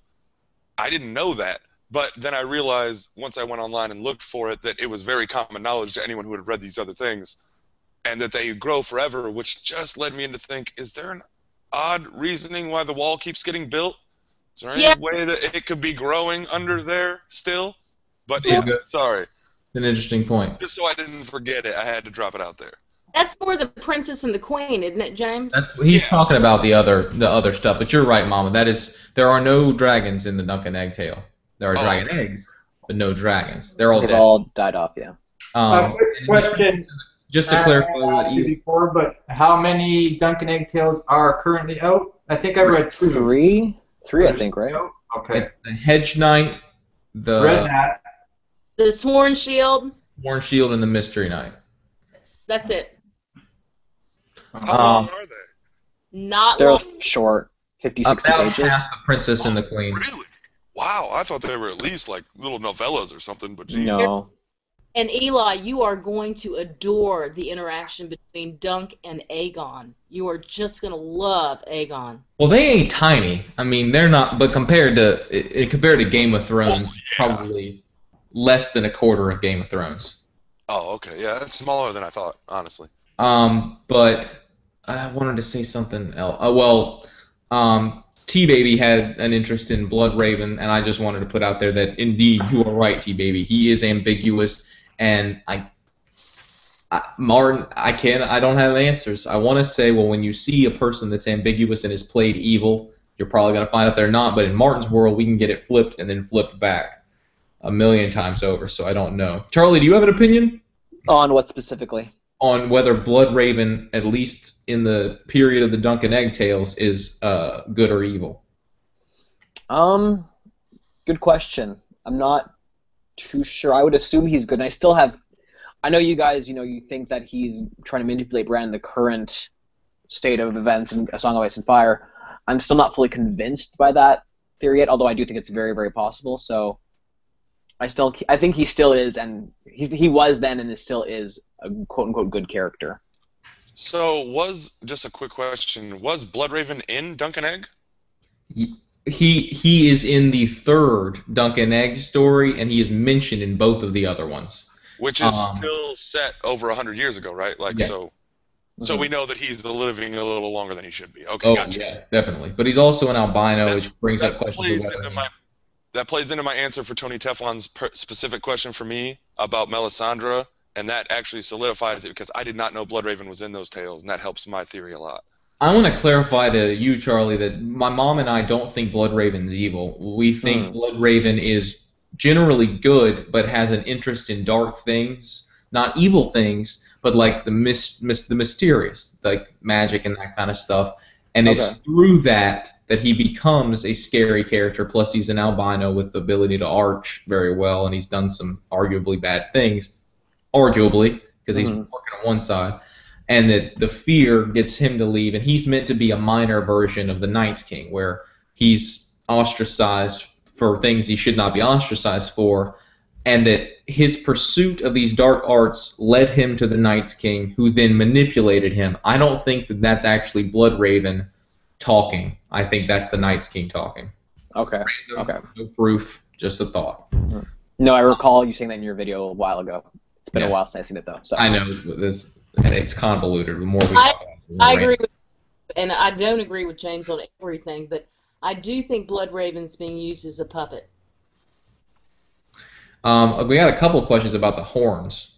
Iapetus the Piercer asked, have you guys ever heard of the theory that the Horn of Joramun is the broken horn that Jon finds at the Fist with the Dragon Glass, and he later gives to Sam, who surprisingly still has the horn as one of the few things he still owns after the ship ride to Old Town? Somebody's got the other half of that horn. I think that Sam's going to, because what keeps happening to Sam is he keeps finding out things other people don't know in books, is I think he's going to read a book somewhere and realize what he's holding in his hand. Like, oh my Lord, I have this on me right now, or at least half of it. And that's the baby too. I mean, he's got the horn and the baby. Let me ask the follow-up question because we can answer both of these at once. Brian Lang also asks, will the horn work to control/bind the dragons, or will it be used for something else? So we're talking about what are the horns going to be used for, which ones are real, and which ones aren't. Mom, can you give us a gist of what horns we have at this moment? We've got the horn. We have a broken horn with Sam. And if I can just stick with that for one moment, James, and again, this may be a stretch, but if someone else has the other part of that horn, that is mirroring the Widow's Wail and Oathbreaker that may have to be brought back together to form ice again. And then if we have a broken horn that needs to be combined with the other half and melded, I like that theory. The other horn we have, of course, is the one on the boat with Euron, or I think it's Victarion, one or the other, that when you blow it, burns you up from the inside out, and that's unfortunately what I think is going to be Dany's demise. And that is a dragon binder horn. Well, we don't know what it is. Well, ostensibly it is. But that's the whole. Okay. I know, honey. I know. I don't know the answer to that. And the other one may bring the wall down. I mean, that's like the horn that was blown to bring the walls of Jericho down. I don't know. I'm not so sure about what you're saying about, Daenerys' demise with respect to the dragon horn, but I will say that I do think you're onto something with this horn that Sam has, obviously. And maybe this is, a bit of an oversight, but I do think it's interesting that Sam comes from a place called Horn Hill. Good. I forgot about that completely. Charlie, Yeah, it just came to mind when you were talking about Sam. I was like, wait, he's born in Horn Hill. that is brilliant. What if he went back and learned the information there or something? I don't know. That's great. I never thought of that. Funny little connection, I just think, in terms of the significance of the horn he has, obviously. Yeah, that's cool. I have a question, though. How long is Sam going to stay at the Citadel? He sure as hell isn't going to stay there until he forges a chain. How long is he going to... I think there is a question that follows that. If we can just stay on the horn question for now. Does anybody have an opinion of how the horns are going to play into this? Bring the wall down. Yeah. There's a possibility of bringing the wall down. My mom mentioned the dragons. I think we've got the obvious idea that they're they're red herring, that they don't do anything. And does anybody know which? I'm trying to remember. I think we have 3 horns at this point. We have the horn that's on the wall. We have the horn that Victarion has, and we have the horn that Sam has. Isn't there one that's lost? Isn't there one what? Isn't there one that's lost or something like that? There's the horn of Joramun, which is supposed to bind dragons. Yeah, I thought it was maybe they found it and they thought that it was a fake or something like that. Someone didn't believe it was real. I remember. Another thing, you guys, in the mythology is the horn may awaken the giants.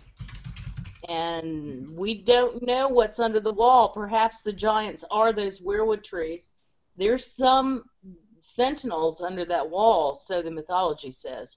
And again, I don't think we take it word for word, but let me give the history. The Horn of Winter, also known as the Horn of Joramun, is a legendary horn with magical properties. It was supposedly blown by Joramun, a wildling king beyond the wall. When he blew the horn, he woke the giants from the earth. Whether the giants mentioned are actually the giants or something else is not known. It is currently claimed that blowing the horn will destroy the wall. Mance Rayder claims to have found the Hall of Joramun in a grave beneath a glacier high up in the Frostfangs.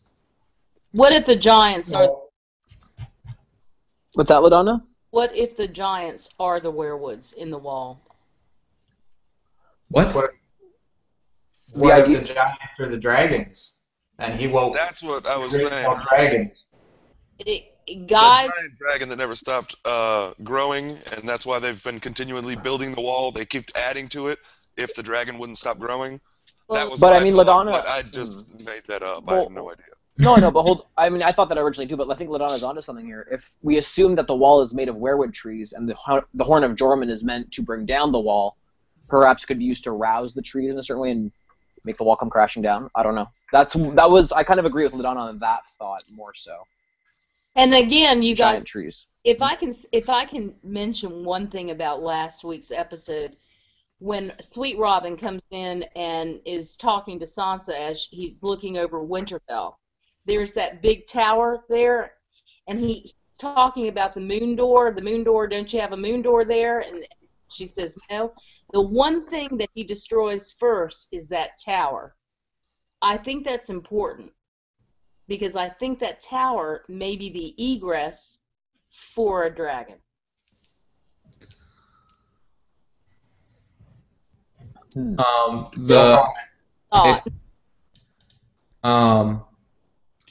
Since she mentioned it, we have something about ice dragons here. I just wanted to. This is from T Baby. She asks, "Could a brand turn into an ice dragon? No warging. The prince that was promised from the land of always winter." And to follow up, will Sansa be the next Night's Queen? I think we the Virgin Mary theory, we kind of talked about that earlier, and that's definitely a possibility. But for now, here's some ice dragon sort of ideas. Can an ice dragon be the result of one of Daenerys' dragons being whited? And then the idea that Bran himself could be a dragon. That makes me think of Hannibal. I really liked that question just to think about it. That's an interesting take, just because the thought never crossed my mind, but why not? Yeah, it being turned, that would be... Yeah, the horses obviously are, so why not a dragon? And my mom and I talked about that in a previous video, the dragon being turned into a white. And I definitely think you're right. Why show the horses? What's the point? I think there will, of the 3 dragons we have, I think one will be a white. But I do think there are 4 dragons. I agree. Mm-hmm. The ice dragon will unite with the white dragon, Wight, and they will have to fight the 2 other dragons of Dany's. It's got to be a 2-on-2, folks. It's got to be. So that's why I'm presuming there is another dragon up north. What about the stone dragon? Now that is a good question. I think that has to do with Tyrion having grayscale, but it being a Him being called the but that dragon. it doesn't make any sense if Tyrion's not a dragon. I don't understand. I mean, I really don't know. I don't either. You know what would be funny though? If Aegon, fake Aegon, if possibly Aegon Blackfire, if he actually got the grayscale and is a symptomless carrier. What's it called, Mom? Typhoid Mary. Yeah, he's the Typhoid Mary. But it's called where you don't show symptoms, but you are a carrier. That will happen in this story, but it could be Aegon. The recessive gene, but I don't know what the actual term. I know there's a term for it too. It's not really a recessive gene. It's just that he didn't get it full blown. And again, remember, Tyrion got touched by the people who had grayscale, but he hasn't shown symptoms. John Connington has. He's got the hand going on. It's asymptomatic carrier. Asymptomatic. John Connington is the one who's constantly in close contact with Aegon, which causes us some concern that he's going to touch him and he's going to get it. So he could be the Stone Dragon. Something I've never thought of until you just brought that up is, considering we're talking about Tyrion too and how it spreads over their body, how much less time would it take for Tyrion to become the Stone Dragon than a normal-sized person? That's a good point, Eli. You know, the second he contracted it. And they've talked about the gargoyles at Winterfell that look like him, that are made of stone. Yeah, that's mentioned not over and over, but I think it is several times that they call him, either refer to him as a gargoyle or mention they have a likeness to him. He actually jumped, James, remember when he jumped about 10 feet down to talk to Jon Snow? And he jumped off the area where the stone gargoyles were there. Yeah, the first time we ever meet Tyrion is when, pretty sure it's the first time we ever meet Tyrion. He jumps off the gargoyle area and does like a double somersault in the air before landing. Could you imagine if you didn't know about, if you're, obviously dwarves aren't that common, and you just look up and know that there are gargoyles up there, and you just see the shadow of Tyrion in the air, It's worth mentioning. It's worth mentioning that the 3 times that Jon thinks of the ice dragon 3 times in A Dance with Dragons. He said the wind was gusting cold as the breath of the ice dragon, and the tales old Nan had told when Jon was a boy. He also said the road beneath the wall was as dark and cold as the belly of an ice dragon and as twisty as a serpent. And the wind was blowing from the east along the wall, cold as the breath of the ice dragon and the tales old Nan used to tell, which are some pretty close, similar lines. According to old Nan, the breath of the ice dragon was very cold. That's pretty much what we got. Mm-hmm. And did you guys ever read the Ice Dragon that Martin wrote? The kids book? Yeah. I've heard of it. I've never read it, though. It's about a little girl who rides an ice dragon, and she's always cold, but then the ice dragon fights a fire dragon, and the ice dragon disappears, and she regains her warmth and becomes happy. I think that's what it is. Fine. I believe I have the book that it's in, but it's across country. Sorry, Charlie, I thought you were finished. No, that was finished. It's more about this epic war that's going on that she's not a part of or really aware of, except that her uncle's fighting it. And her dad refuses to leave their home. They consider it their home, even though the uncle tells them to leave. And then all hell breaks down on them. And she turns to the ice dragon for help, and he ultimately ends up sacrificing himself to save her. And there's a point in the novel where you're not sure whether her father and her brothers and sisters have been killed or not. It's pretty short, and it's written in a sort of stream of consciousness sort of way. And that's not true. It's written in a vague way where you're really not quite sure. I don't know. It's like Martin wants to put so much in It's but really it's a kid's story, symbolic. so you just skip stuff. You don't know what the war is. You don't know who the people fighting are. You don't know where the ice dragon comes from. It's all kind of vague. Would you say, Eli? Quick question. You answered it with the end there. I'm inviting my mama back and forth. She's probably trying to call me, figure this out. But I'm trying to remember what the question was. As far as Bran turning an ice dragon, I don't see that happening except in the sense that he could control one.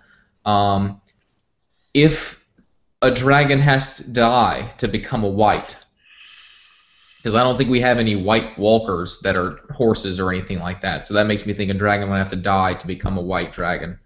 But anyway, all right. So the next question is: do you think that Lady Stoneheart and Jon will ever meet? Anybody want to take this one? Yes. That's my final answer. I have no idea. I don't think so personally, but who knows? I don't no idea. Okay. I would say it's more likely that she meets maybe one of her daughters.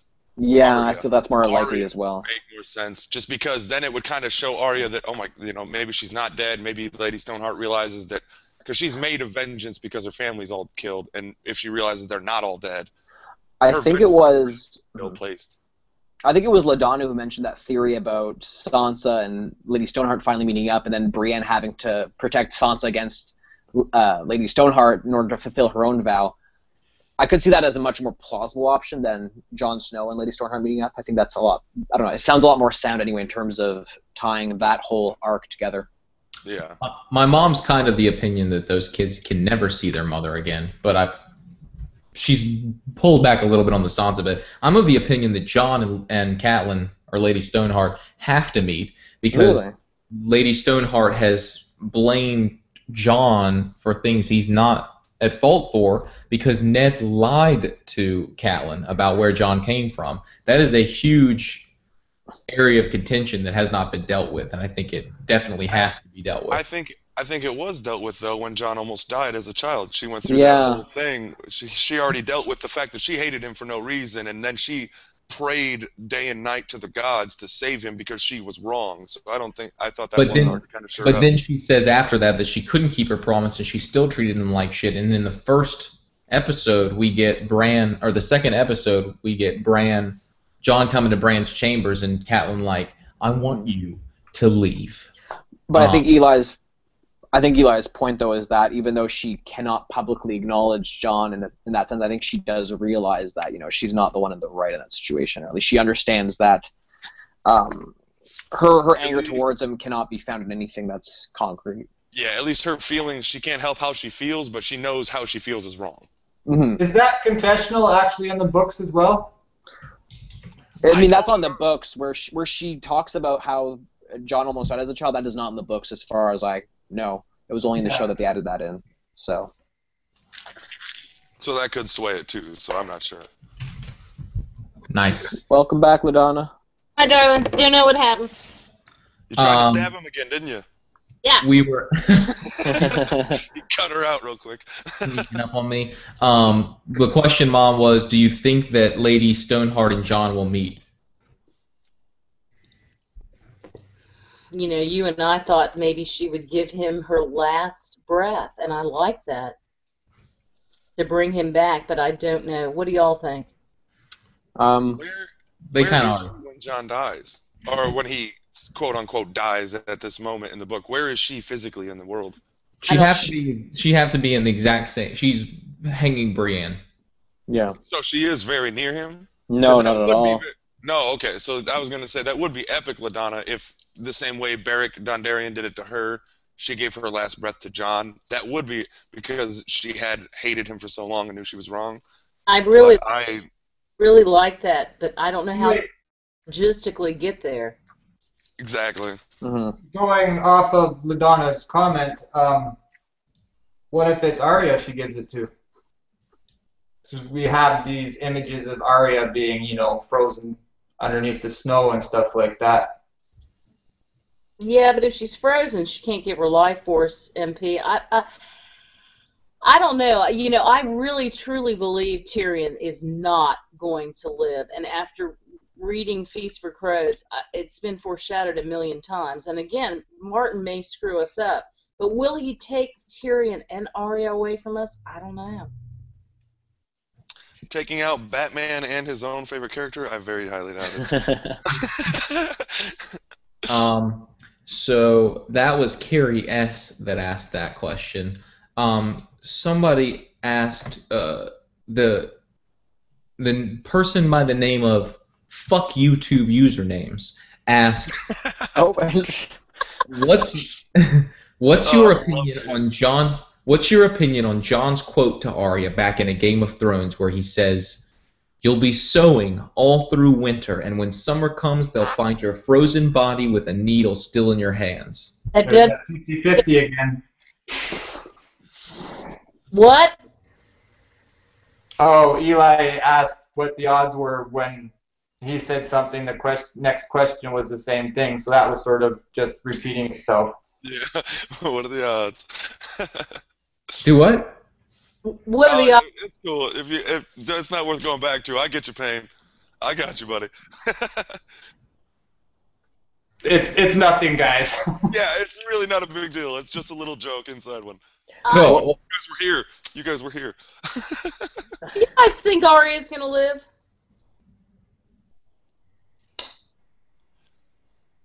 If she lives, she'll never be the same, I don't think. I think she lives, and I think she comes back. I don't think Tyrion lives. And I think Tyrion gives his life for Bronn. I wouldn't see an end game there, but I could see it as far as, him promising that him never defending his life and whatnot. I think he goes out as a hero. Mama, let's stick to the topic. What's the topic? The topic was, what do y'all take from the saying, "You'll be sowing all through winter, and when summer comes, they'll find your frozen body with a needle still in your hand"? Well, it's funny she was sewing up the hound's wound in this last episode. Interesting. Very true. My only take would be that is, since the first time you ever, well, maybe not the very first time you ever met her, but the most times you ever first started to meet Arya was when she was, in essence, training with the needle.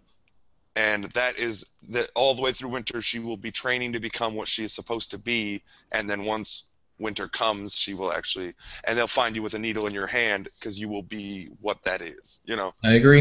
And it could be her being turned, could be the frozen aspect, that now she has this needle in her hand, but now she's frozen. I don't know. Or it could harken back to her being frozen in terms of who she is. She's not Arya, she is... Yeah, and she's frozen, in whatever place she's at, yeah. Mm-hmm. I think she ends up with Gendry, so I think she lives. I would like that for a happy ending. Yeah. Well, there are going to be some happy endings, folks. Martin's not going to leave us holding the bag with nuclear holocaust. There are going to be some folks that start this world over. I think she ends up with Gendry. I don't think it will be all wonderful and roses, and I think it will take a while for her to heal her psychological trauma, like the Hound did. So sometimes it takes time.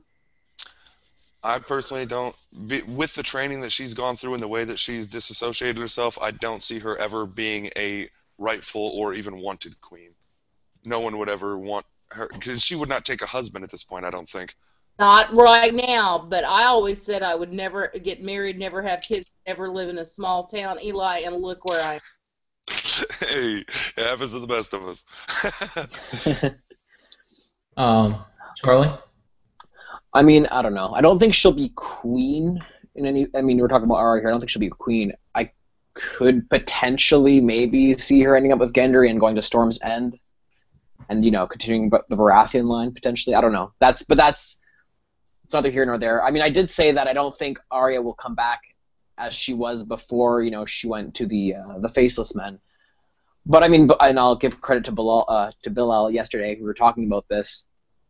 About she does have her sword hidden under the steps in where she is, that location. I forget what it's called. And there's also the fact that Nymeria is around, so she might just exactly what Maester Payne said. She might just regain her consciousness to some degree. So I don't know. I'm still very undecided about Arya at this point. I can't really give any concrete answer as to what awaits her fate, unfortunately, though. I think it's been foreshadowed she comes back. Period. I could see it with the way that she does disassociate herself so bad that she does remember Arya as a person and what she knew. So maybe at some point she does turn back into Arya, and then she does recall everything that she once knew. Yeah. I could see that. She may dissociate herself so much from what she's done that she can only assimilate back into Arya because it's too much to deal with. But at the end of the day, I feel like her past, i.e. the events that she's living in right now, will always affect her. And I do wonder what happens to those faceless men who do revert back to their ancient lives. I mean, is there a punishment for these people? Are they allowed to live?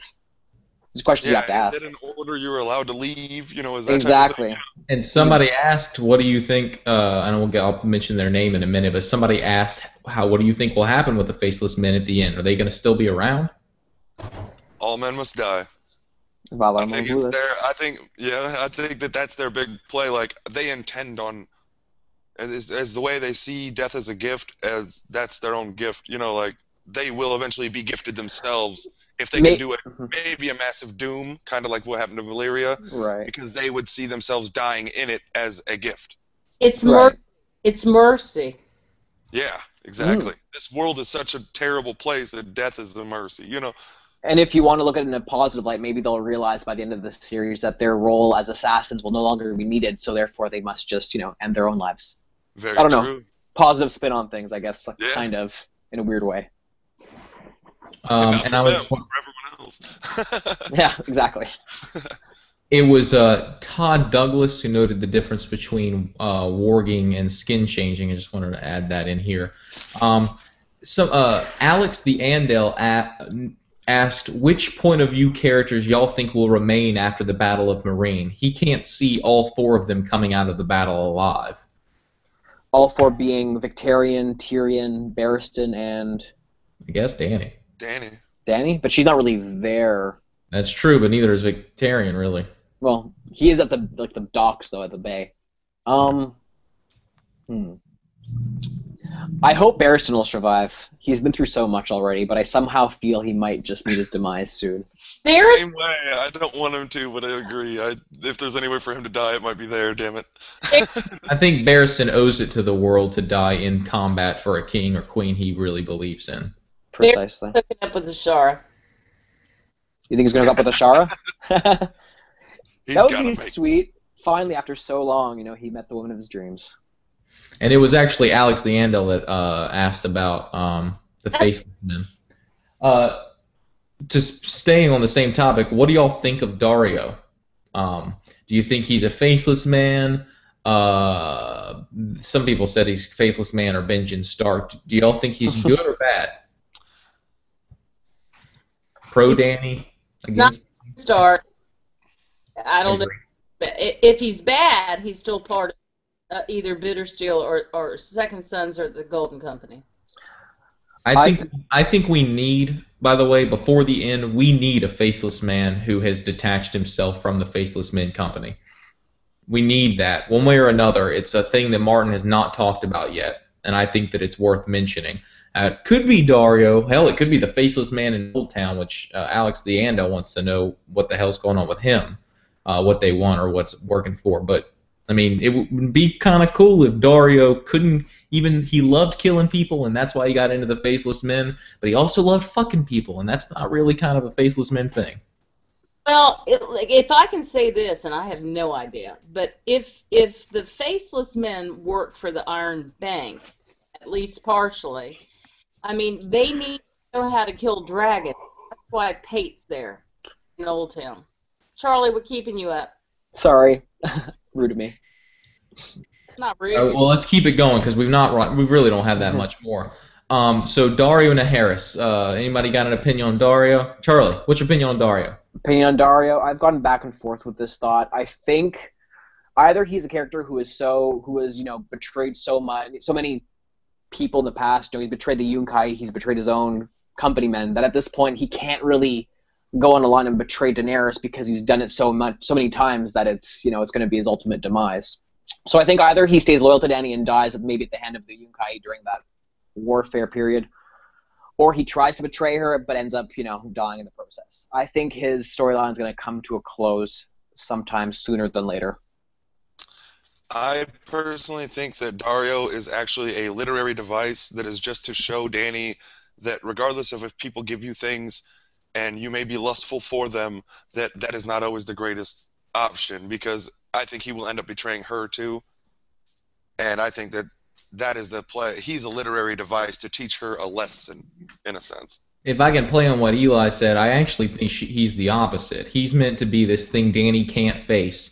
Dany's ultimately going to be offered the role of queen, and she's not going to be able to take it because she's going to want her dragons, and it's the mother figure she'll end up trying to go after. But Dario was this dangling carrot of, here's the love of your life if you really want it. But she had to choose the political game rather than the personal game, which is her ultimate question. I go with James on that one. Yeah, I think that's a good thought, James. She I think he's a real... Charlie, what'd you say? I think, no, like you said, just quickly, I think Daenerys has been faced with a lot of choices like the ones you mentioned. I think that harkens back to when she chose her dragons over having a child at the end of the day. So. Right. And I couldn't tell whether that was Eli or Maester Payne talking. I think it was Maester Payne. Maester Payne. Me, I'm kind of fuzzy on Dario, mostly just in remembering all of the stuff with him, but I don't trust him from what I remember thinking of him. I don't know if there's solid reason for that. He's just obviously written as a very untrustworthy character, but there's probably a reason for that. So I don't really have much to go on. Okay. Hey, I kind of like Maester Payne as looking at it as if he's Dany's father and saying, "Don't trust that guy. Don't trust that guy." He's about the same age. No. If I could stay on the Faceless Man for a split second, does anybody want to... That was Hellbender 35, Hellbender T35 that was asking about Dario. But Alex the Andel was asking specifically about the Faceless Man in Old Town, whether it's Jack and Hagar, and why is he there? Is Sam in danger? I thought he asked if Gilly was in danger. I have his Sam in danger. Oh, maybe, yeah. That may be wrong. I don't know. I really have no thoughts on the subject, though. I don't think it would have anything to do with Sam. I don't see why he would be on anybody's radar. I think you're right about that. Anybody that's dealing with the Faceless Men. Well, what's he want? What's he there for? Unless they're after that horn he has on him. Mm-hmm. That's my only thought on that. But how do they know that he has it? Very true. Well, it would be really interesting if he's looking for a document to tell him how to do something, and it turns out that what he finds is it's the horn, which was in front of him the whole time, and he didn't know. I'm not actually saying that'll happen, but it would be interesting. I agree with James. I think he's for a book that's going to tell him about the horn. It's going to lead him to Sam, who's got a part of that horn. That's what I think. I think he's looking for research into something that the Faceless Men don't quite understand, and he might be doing it for somebody else. It's possible that he's supposed to destroy a book, almost as if it's the death. They not only kill humans, they kill books. They kill history, too. I want to know what's in Jade Compendium on page 33 or whatever the hell it is that Aemon Targaryen marked for Jon, because I think that has to do with something important about the dragons, and I think it mirrors what's in that book at the Citadel that Jack and Hagar, who I believe is Pate, is looking for. Charlie, Alex the Andel has directed this directly to you.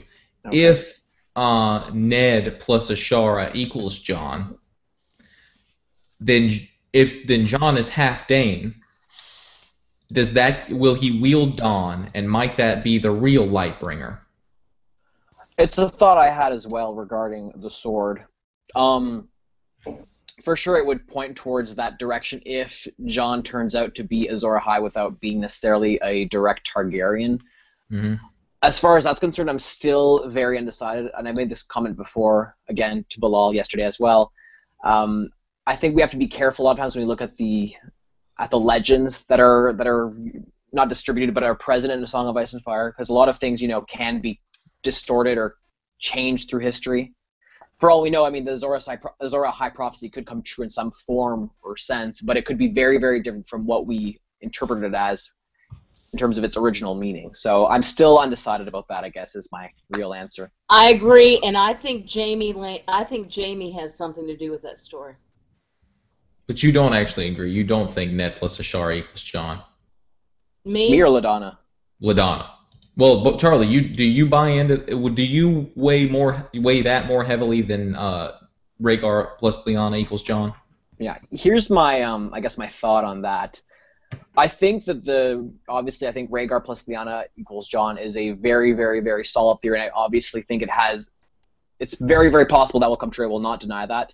The only reason why I made a video regarding the Ashara the Ashara Dayne plus Ned Stark equals Jon Snow video is because I think, like everything else in this series, there are things we can't discount necessarily, or we can't disregard, I guess is a better word. We can't disregard. And I think the Ashara Dayne plus Ned Stark is one of those theories that, kind of gets sidetracked and doesn't get much attention. And I think, there is something there potentially. I'm not saying that it is necessarily the be-all, end-all, and that's what's going to happen, but I do think, it's worth looking into it. I think there's something there, definitely. Certainly. And even if it's not Ashara plus Ned, maybe it could very well be, Ashara plus his older brother, potentially. Yep. Well, I still say I'm not discounting what you're saying. I don't think it's Ned's kid because I don't think Ned would do it. It could be Brandon's job. But I still say Jaime Lannister has something to do with the Azor Ahai legend at the end. I still say he's in it somehow. Okay, interesting. To play on the mention of Ned, from James Lamond, who's been watching for quite a while, his question is... Real quick, could I just throw in on that last one real quick? Yeah, please do, yeah. Is that with Lightbringer, I think it's been fairly obvious since the very beginning that Dawn is Lightbringer. Because if you think about it, Dawn is the bringer of light. Mm-hmm. I just think that's too obvious from the beginning, and we've all just had way too much time to associate other things with it. But that's just my thought on that. And unless it's a red herring, that's all. Unless the whole thing is a red herring, just like the horn might be. But to add one more thing to what Eli said, or at least to what the question was, and I agree with Eli, the Danes don't think that they're the ones with the right to the sword, necessarily. The Danes just think they have a duty to protect the sword for somebody, and to protect whoever ultimately wields it. Yeah. Correct. Very good possibility. And then that goes back to Day. They're called Day. It's in their name. Day, Lightbringer, the Sword of the Morning. Everything tells you that that's what Lightbringer is. I mean, and I think at the ending, Martin wasn't quite aware of how convoluted everything else was going to get. Because he thought it was going to be 3 books at the beginning. Okay, but one question from James Lamond. Y'all still with me? James, can I say one thing to Lamond? How's your baby doing? Yeah. I hope your baby's doing well. See some beautiful pictures. So James Lamond's question is Ned dead? I'm going to quote him, James Lamond. It still plays on my mind because in the TV show Ned says, I learned how to die a long time ago. I think this is a reference to the Skin Changer prologue chapter in A Dance with Dragon. In the process, the Skin Changer goes through at the point of death. Also, I'm sure that in the show, he looks up at a flock of birds just before he gets his head chopped off. Even if he didn't skin change into a bird, surely he could have skin changed into the body of anyone present at his execution, as Varamir plans to do with the Spearwife in the Skin Changer chapter. I'm not saying it's necessary to the plot in any way, but I do think that when Bran really develops his powers and all the metaphysical shit goes down, I think he will somehow have access to his father's consciousness in the present, and not just through his past interactions with the werewoods.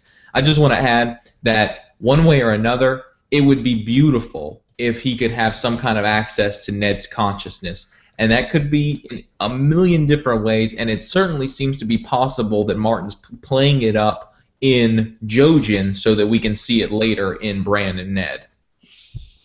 Jojen and his father being his father being dead but alive in Jojen's mind, and us getting that. But it's also kind of a Deus Ex Machina to bring Ned back. So I'm kind of the opinion Ned's dead. I want to know why Ned was praying so hard before execution. Not that anybody wouldn't, but and then we see the birds go up. I also wonder why, if Ned is a changer, that he didn't tell his older sons about that power. I mean, again, was it Eli who said that George R. Martin said he doesn't have any intention to bring back dead characters into the storyline? I guess that's my only real assumption as to why I think Ned's dead, but obviously there was some possibility that he is. I think that set the tone for the entire series, that your main character could be killed off right at the beginning. I just think it would really be detrimental. We're not saying he's not dead, but did he put his consciousness in something else so that he could access it? I do agree that his kid will be able to access it, but I think that is why we saw him praying at the werewood so often. So he will be able to access him through his memories at the werewood, not his physical coming back. Agreed. Yeah, I think Ned's dead. Okay. Nikolina Sarkovic asks, asks, what's going to be of Littlefinger and Varys in the end? Y'all want to take a swing at this? This was one I actually had written down. This is one I've been waiting for. It actually plays into what P. Keelan asked, too, about something about what you think Littlefinger's overall effect on the story or whatever will be. And I think that Littlefinger and Varys are both two sides of the same coin, where they are a play on the American dream, that you can be anything from nothing, and as long as you use hard work, dedication, and you focus, but for two very different reasons. One, Littlefinger is completely based off of greed and his own personal goals, and while Varys, I think, is overlooking for doing the exact same morals and using the exact same morals and virtues in order for the betterment of the realm. That's my feeling on that whole thing. I agree. I think that Varys is meant to represent structure and Littlefinger is meant to represent chaos, and we're meant to basically say neither of them really works on their own. I agree. Mm-hmm. Yeah, I agree with that. All right. Well, Nicolina also asked for our thoughts on Valyria, past, present, and future. Is there anything y'all haven't ever said about Valyria that you'd like to talk about? We kind of talked about the comment earlier. I personally think that we're not going to get to hear much about Valyria in the future. We might hear about its past, but I don't think we're going to get much information about its present, which is kind of annoying because I really want to know what's going on within the Doom section of that continent. And I say that because I think George R. Martin made a comment that he doesn't intend to go back there. I will say, though, I think that this upcoming, I don't know if it's an encyclopedia or I guess like a dictionary of sorts on the world of Westeros that's coming out in the fall, I think, in 2014, close to Christmas. I think that will give us a lot of information about how Valyria was, or what Valyria was like in the past, and I'm looking forward to that. But otherwise, I don't think we're going to learn much new. I agree, Charlie. I don't think I know we're not going to see any god or gods, and I don't think we're going to really know too much about Valyria. And I don't really think we need to. I think Go ahead. Go ahead. No, just a small comment is I think I would really love it if they incorporated Valyria a lot more in the storyline, and if its overall role were much more significant than what I think it is going to be. But at the end of the day, that is what it is. Well, there is a question over egg-style tale set there. That would be great. Martin has to reference something about he said all our questions will be answered at the end of this, hoping he lives long enough. And that's not just the Song of Ice and Fire series, that's the Duncan Egg Tales and the alternate stories. So I think we're definitely going to get more of Valyria, but if you're right about it in the Song of Ice and Fire series being over, then, I mean, why does that water reverse ways? And that to me is somebody opening up a dam. Knowing somebody's coming down the creek and opening up a dam to let the water out, and you'd also have to have the dam to keep the infected in. But that would not change the direction of the water. It would if you have flowing. No, if the water's flowing, here's the dam. If the water's flowing in this direction, but the dam has a lake behind it that's higher than the water, then when you open the dam, the water would come out and force the water back in the opposite direction. It happens in Columbia, South Carolina, where the law school is. There's a river that runs one way, and when they open the dam, it runs the other way. It's great for kayaking. They do that. They do that with salmon as well, I think, in Washington State. Can I read something to you all very briefly while I remember it? Do you all mind just for a second? Go for it. I'm not going anywhere. This is really super relevant, not to what we're specifically talking about right now, but if I can get to it, if you will go to Google and look up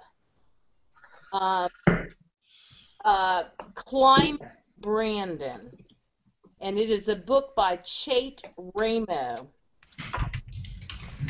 and it's called, hold on if I can get into it. Yeah, you're gonna have to spell something of what you just. Chet Ramo. It's called Climbing Brandon. Remo? What? The author No, never mind. Go ahead. Sorry. The author is CHET space RAYMO. Oh, that was the author. I thought you were trying to say what she said. Sorry. No. If I can read just a brief paragraph, Mama. I'd like folks to look at it. It says, an acclaimed science writer celebrates an enduring symbol of Ireland's Celtic past, Christian tradition, and love of nature. In this rich celebration of Mount Brandon, the author weaves together myth, science, folklore, and natural history, spiritual and physical geographies. He takes us to a time when Mediterranean Christianity ran up against Celtic nature worship, and the Irish forged a fusion of knowledge and faith that sustains us today. And Mount Brandon is a mountain, and of course we've already talked about Brandon before and the mythologies about him, but it talks about how many spiritual people have tried to climb it and their epiphanies along the way. And I think it might be kind of relevant to this. That's all I have to say about that. We've definitely talked about that, Mom. Y'all should go look up more on that. It's definitely relevant and may have. My mom's particularly interested in its relevance to Theon. What was the question? I forget. The question was about Valyria. The only thing I would say was just harkens back to what I said. I'm getting ridiculous with that word, but it goes back to what I said before about history repeats itself, and I think that it's possible we see another Doom, whether it be the Red Keep or something like that, but another place completely wiped out. Well, that comment. Maester Payne, were you the one who? I know we're having trouble remembering the comment you made, but were you the one who said that the comet might land? Somebody was talking about the comet might hit the ground. I think that was part of that stream of consciousness in that comment.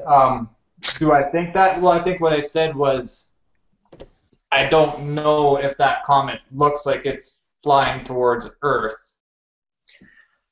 It looks like it's just a regular comet, so unless it all of a sudden changes course, it's probably not going to hit. Yeah, it just seems like it's been in the sky for too long at this point, you know. Is it still in the sky, or has it? I feel like it's gone. I just keep hearing it referenced. I don't recall at this point in the book if it's still up there, but I just remember beginnings of chapters always talking about it, but I can't recall how late that happens. Yeah, if it's gone, it could come back around. That would be. If it's that quick, then something's really up with that. Yeah, no shit. We got a really odd-shaped planet here. Well, they would be 4 years. It was in the second book. It would be 4 years. By the way, you guys, when I was at Edisto Island in South Carolina, I took this great picture of the sun going down. James saw it, and it has this beautiful red sun going down, this clouded, dark sky. And I was kind of angry because there were some tourists at the bottom of it in silhouette. But Fucking tourists. I was one too.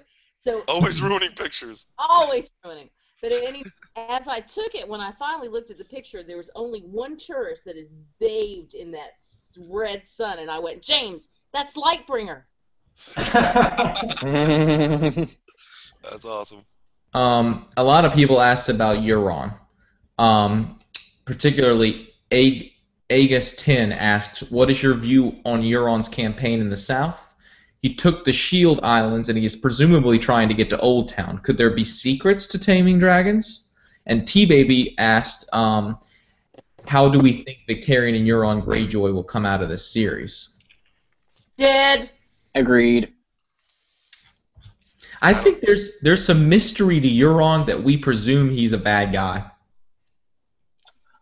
Well, I don't think Martin threw him in there for comic relief. I mean, that's not the only reason. They got to have some reason. Of course, I think they're going to come up against Salador Sam, which is going to be fascinating. Mm-hmm. Maybe Victarion or Euron. Probably Victarion, because I think Euron's a bad guy. But maybe Victarion hooks up with Salador. He's the underdog. Maybe. I really want to know what... Go ahead. Oh, go ahead, bud.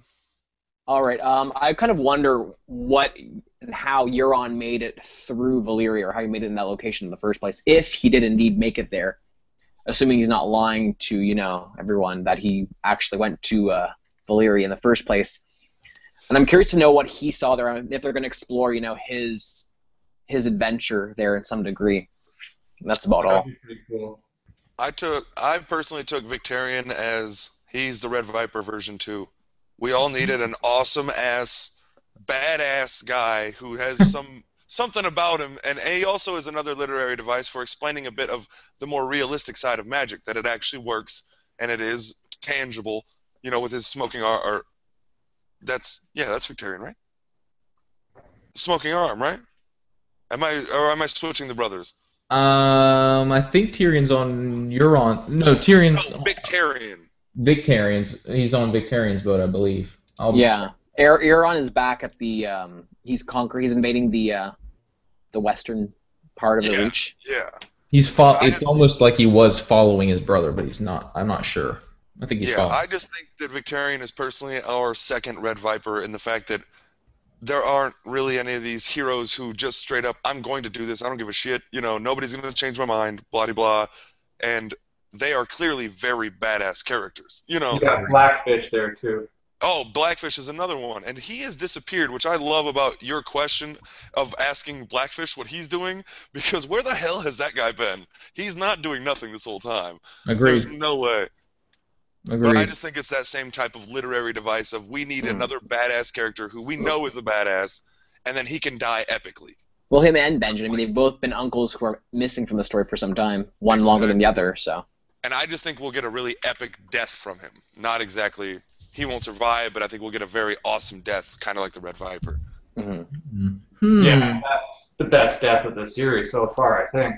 Yeah, definitely. Though, especially when you listen to the audiobooks where, what's his name, who does the audiobooks? I know you're talking about. Can't remember his name. Your mom told me about his name. But his accent for the Red Viper is so ridiculously Scottish and amazingly weird, but it is so awesome the way he does it. You raped her. You raped her. Murdered her. I really gotta get my hands on the audiobook. Murdered her. Like, it is the most weird. Maester Payne, it's all on YouTube. I shouldn't be promoting it, but I know it's. I've seen it, but I suppose I could just try to sleep with headphones in. All right, we're getting close to 2.5 hours, so I'm gonna try to run through these, and if we can just stay on topic and knock them out, okay? Agreed. Rhaegar. Oh, did anybody want to add to what Eli said about Euron? Motives of Euron. What does Euron want? And how does he end in Euron of Victarion? I'm of the opinion that Euron wants to follow Victarion. He wants Victarion to suffer all the loss to get the dragons. Euron wants to get the dragons and use them. But Euron's not quite sure how to use the dragons, so he's given Victarion a false idol, the horn, to keep him at bay while Euron tries to figure out what the hell to do. And we're going to end up with the dragons on the boats, not Drogon, the other two, and Salador San getting involved.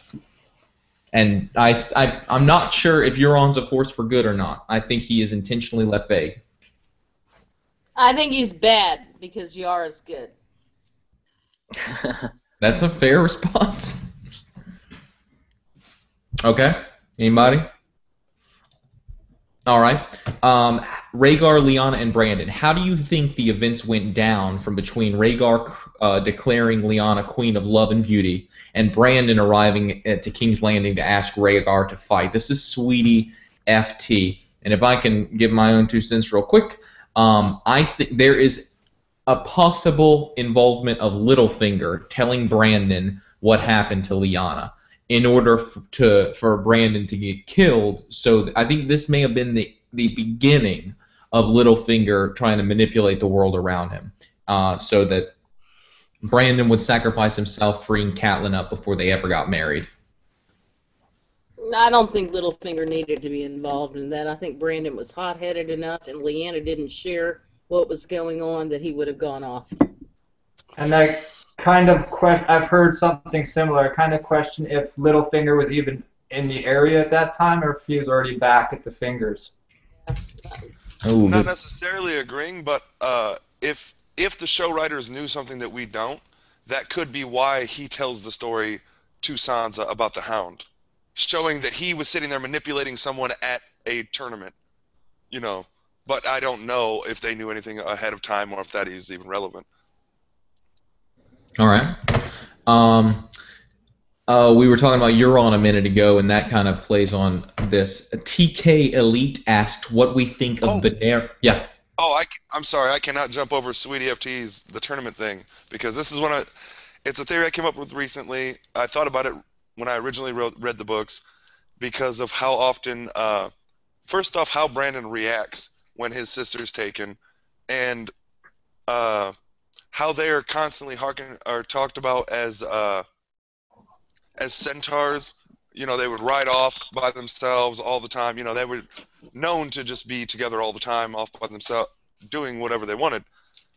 And I just have this, what if, and just how the tournament played out, what if it all was because Brandon was actually in love with Lyanna? No. And not to say, but I'm just saying, if something to think about for sure. This is one of those. Just I came up with it like a couple days ago. But what if he loved Lyanna, and because there is a moment when Tyrion is talking to Jon, and he says, "You have more North in your face than anyone," or "I can see it on your face," or something along those lines. What if? And I mean, this all is crazy speculation, but B plus L equals J. And that he is more North than any of us, you know, and that's why he reacted the way he did when after Rhaegar. It is definitely something worth thinking about. I think none of us buys into it, but it's definitely something worth thinking about, and it plays on the incest. I do have to say that's that what I was going to end with, yeah. Martin has said in interviews, I can't remember which interview it was, but Mom showed me it, where Martin basically says, "I never expected the internet to be such a huge thing, and for people to be discussing this like they do."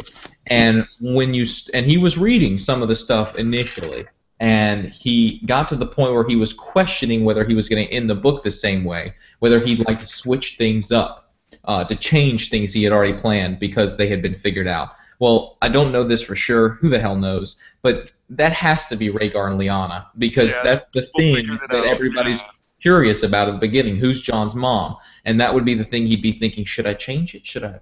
But I disagree, because I think the clues are already there for other alternatives. So he's already had plans to go any direction, at least. That's fair. My one thing to add that would actually go against my own, you know, that little crackpot theory I just came up with, but goes against that, is David Benioff and D.B. Weiss did say that that's the one question he asked them in that interview: who's Jon Snow's mother? And at that point, I cannot see them going, Brandon and Lyanna, duh. You know, that wouldn't make sense. So it had to be R plus L equals J. But I think that Brandon just simply took a father, like the eldest child in the family would be doing if the father was not available. He took off to protect the family. I still don't think that disregards my theory that he was in love with Lyanna, though. Not that anything ever happened, but that he was in love with his own sister. That is not beyond it at all. Eli, because Ned didn't react that way. She had other brothers and her dad. No one reacted that way, showing up screaming at the gates, you know. So am I to imagine the squeaking hinges like Aaron Damphair when Euron came in to rape him? We don't know if it was rape, but it pretty much is. It was rape. All right. We were talking about Bonero earlier. TK Elite asked if we have an interpretation of Bonero's vision. And Bonero was the sort of monk figure who's speaking. He's got a lot of opinions, and he's using weird hand signals. But he says Jorah translates what he is saying to Tyrion, and apparently Bonero was saying that Daenerys stands in peril. The dark eye has fallen upon her, and the minions of night are plotting her destruction, praying to their false gods in temples of deceit, conspiring at betrayal with godless outlanders. We were talking about the possibility that that's Euron. The dark eye has fallen upon her. It could also be Bloodraven because he has one eye, but I think generally it has to do with Euron. But I might be wrong. You might want to speak on that one. Sorry, you did. No, We that did was that actually before the video started. No, I thought I had deja vu for a second. Trust me, when you started asking. But the only thing I would say is I kind of took it as an obvious the Warlocks, but that would be not if it was playing into the bigger picture. That's definitely possible. Either Euron or the Night's King. I don't have much, Fez. I'm gonna go run for a cigarette. Okay. So Mormont's Raven. Ryan Kenton asks that he notes that he has a feeling there's something of importance there, but can't work it out. Could somebody be warging it and communicating it with Jon? I think we've got a couple of possibilities. Number one, that it's the Night's King. Number two, that it's Blood Raven. Number three, that it's Mormont. And number four, that it's somebody else, possibly previous Lord Commanders, possibly all the previous Lord Commanders warging into that thing. I'm of the personal opinion that we're meant for it to be a remnant of Blood Raven. That we're going to find out that that the mentality of that bird represents all that's left of Blood Raven. That he still has a connection to his body, but that he's been suppressed so much that he's almost not there. That's random, and I don't know. My opinion. I think it's Euron only. And I think it's because Danny's in a Marine, M-A-R-I-N-E place. No. I'm talking about Mormont's Raven. Did you want to talk about the Euron thing for a minute? All I can say is Benaro's thing, I think, really deals with Euron. That's all. The question now is Mormont's Raven. What do you think about Mormont's Raven? Is it blood? Charlie? Honestly, I always just thought it was just a raven. Nothing more to it, to be honest. A lot more to it. So, it does seem to say things that are relevant. Yeah, it speaks in English, and it says things that are relevant to the situation, like kill, kill, burn, burn, things like that, like instructions. The only other one I could add to that list, which I don't have an actual opinion on which one in that list you just told, but the only other one I would add is Benjen. It could be Benjen too. Good point. Good point. Benjen could warg, maybe. No idea. Yeah, exactly. But other than that, I have no idea. I do believe there's something else there. Whether it's just, it could just be the old gods talking, is the way I took it too. True. It's just the old gods warning of, protecting their world. But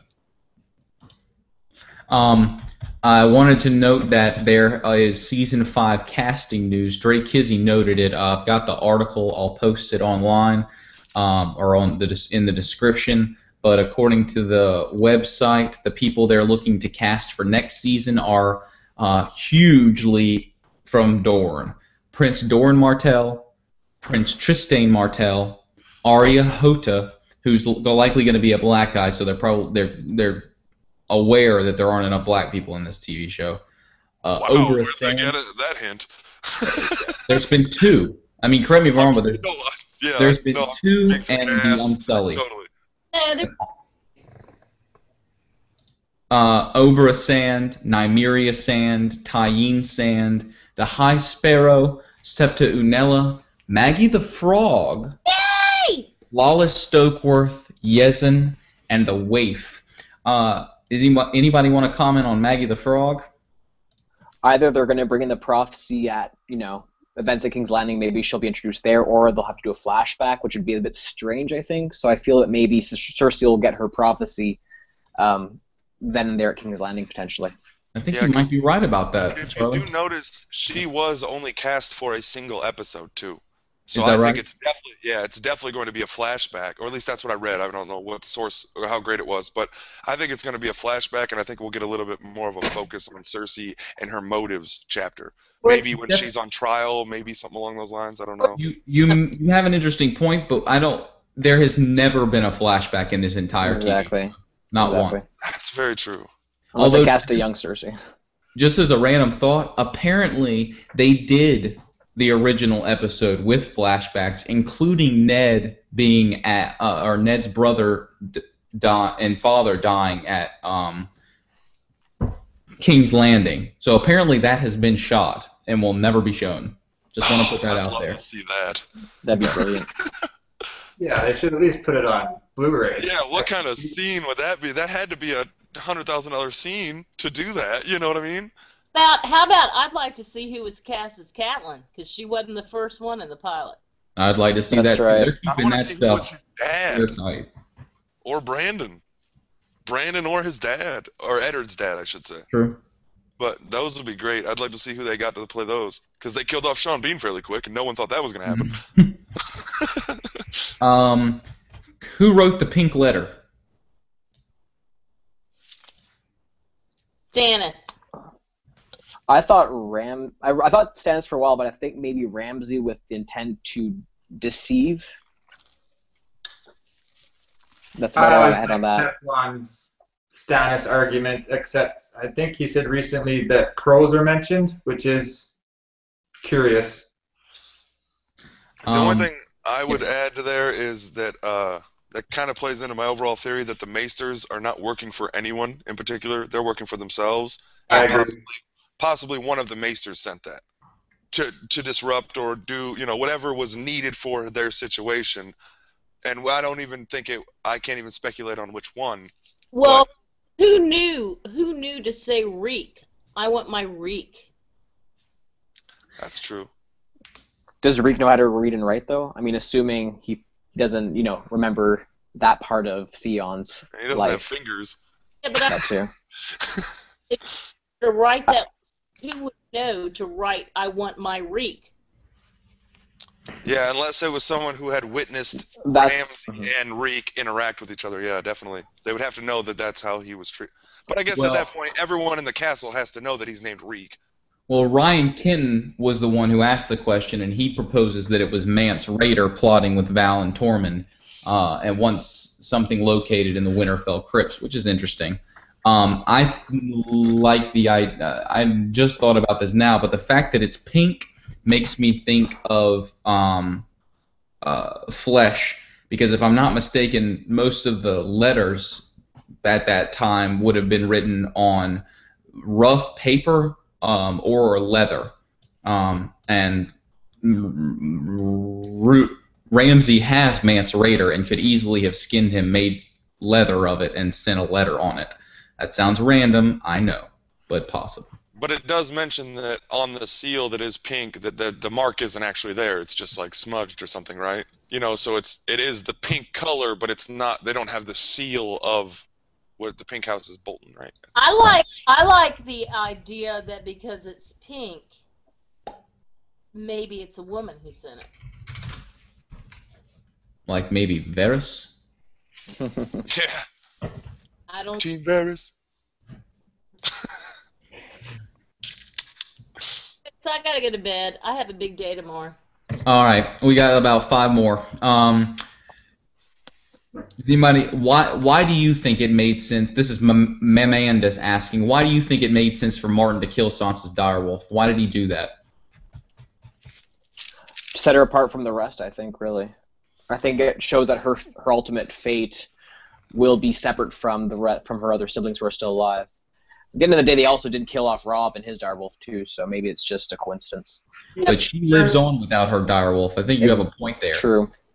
I think it's because of the Night's King. But at the same time she gets her direwolf killed, Arya loses hers. So I think there's meant to be a mirroring there, but Arya needs hers later. Well, there's lots of touches on it with pretty much all the Stark kids. Sansa tied up Lady right before. She locked up Lady. Lady couldn't go with her. We have Rob starting to do that right before he dies. He's starting to push Grey Wind away, keep him tamed. You have it with Bran to aspect when he keeps them in the not really his choice, but they're locked up in the Godswood at Winterfell, and also a point made of Bran telling Summer to stay when he goes to climb the wall. Yeah. And we had it with John in the last episode. Yeah, and MP, that goes to Charlie's point about these people not being as strong if they don't have their spirit animal with them. Mm-hmm. That plays into exactly what I was going to say, and I think that that's exactly why we don't see Sansa with all the warging abilities that all the other kids have. It's because she doesn't have her wolf anymore. Mm-hmm. But her wolf's in her. Well, it is interesting that even though Sansa lost her wolf... What was that? What? It's in her. That's why she has the wolf dreams despite it being dead. In a way, it's still in her. I got you. Yeah.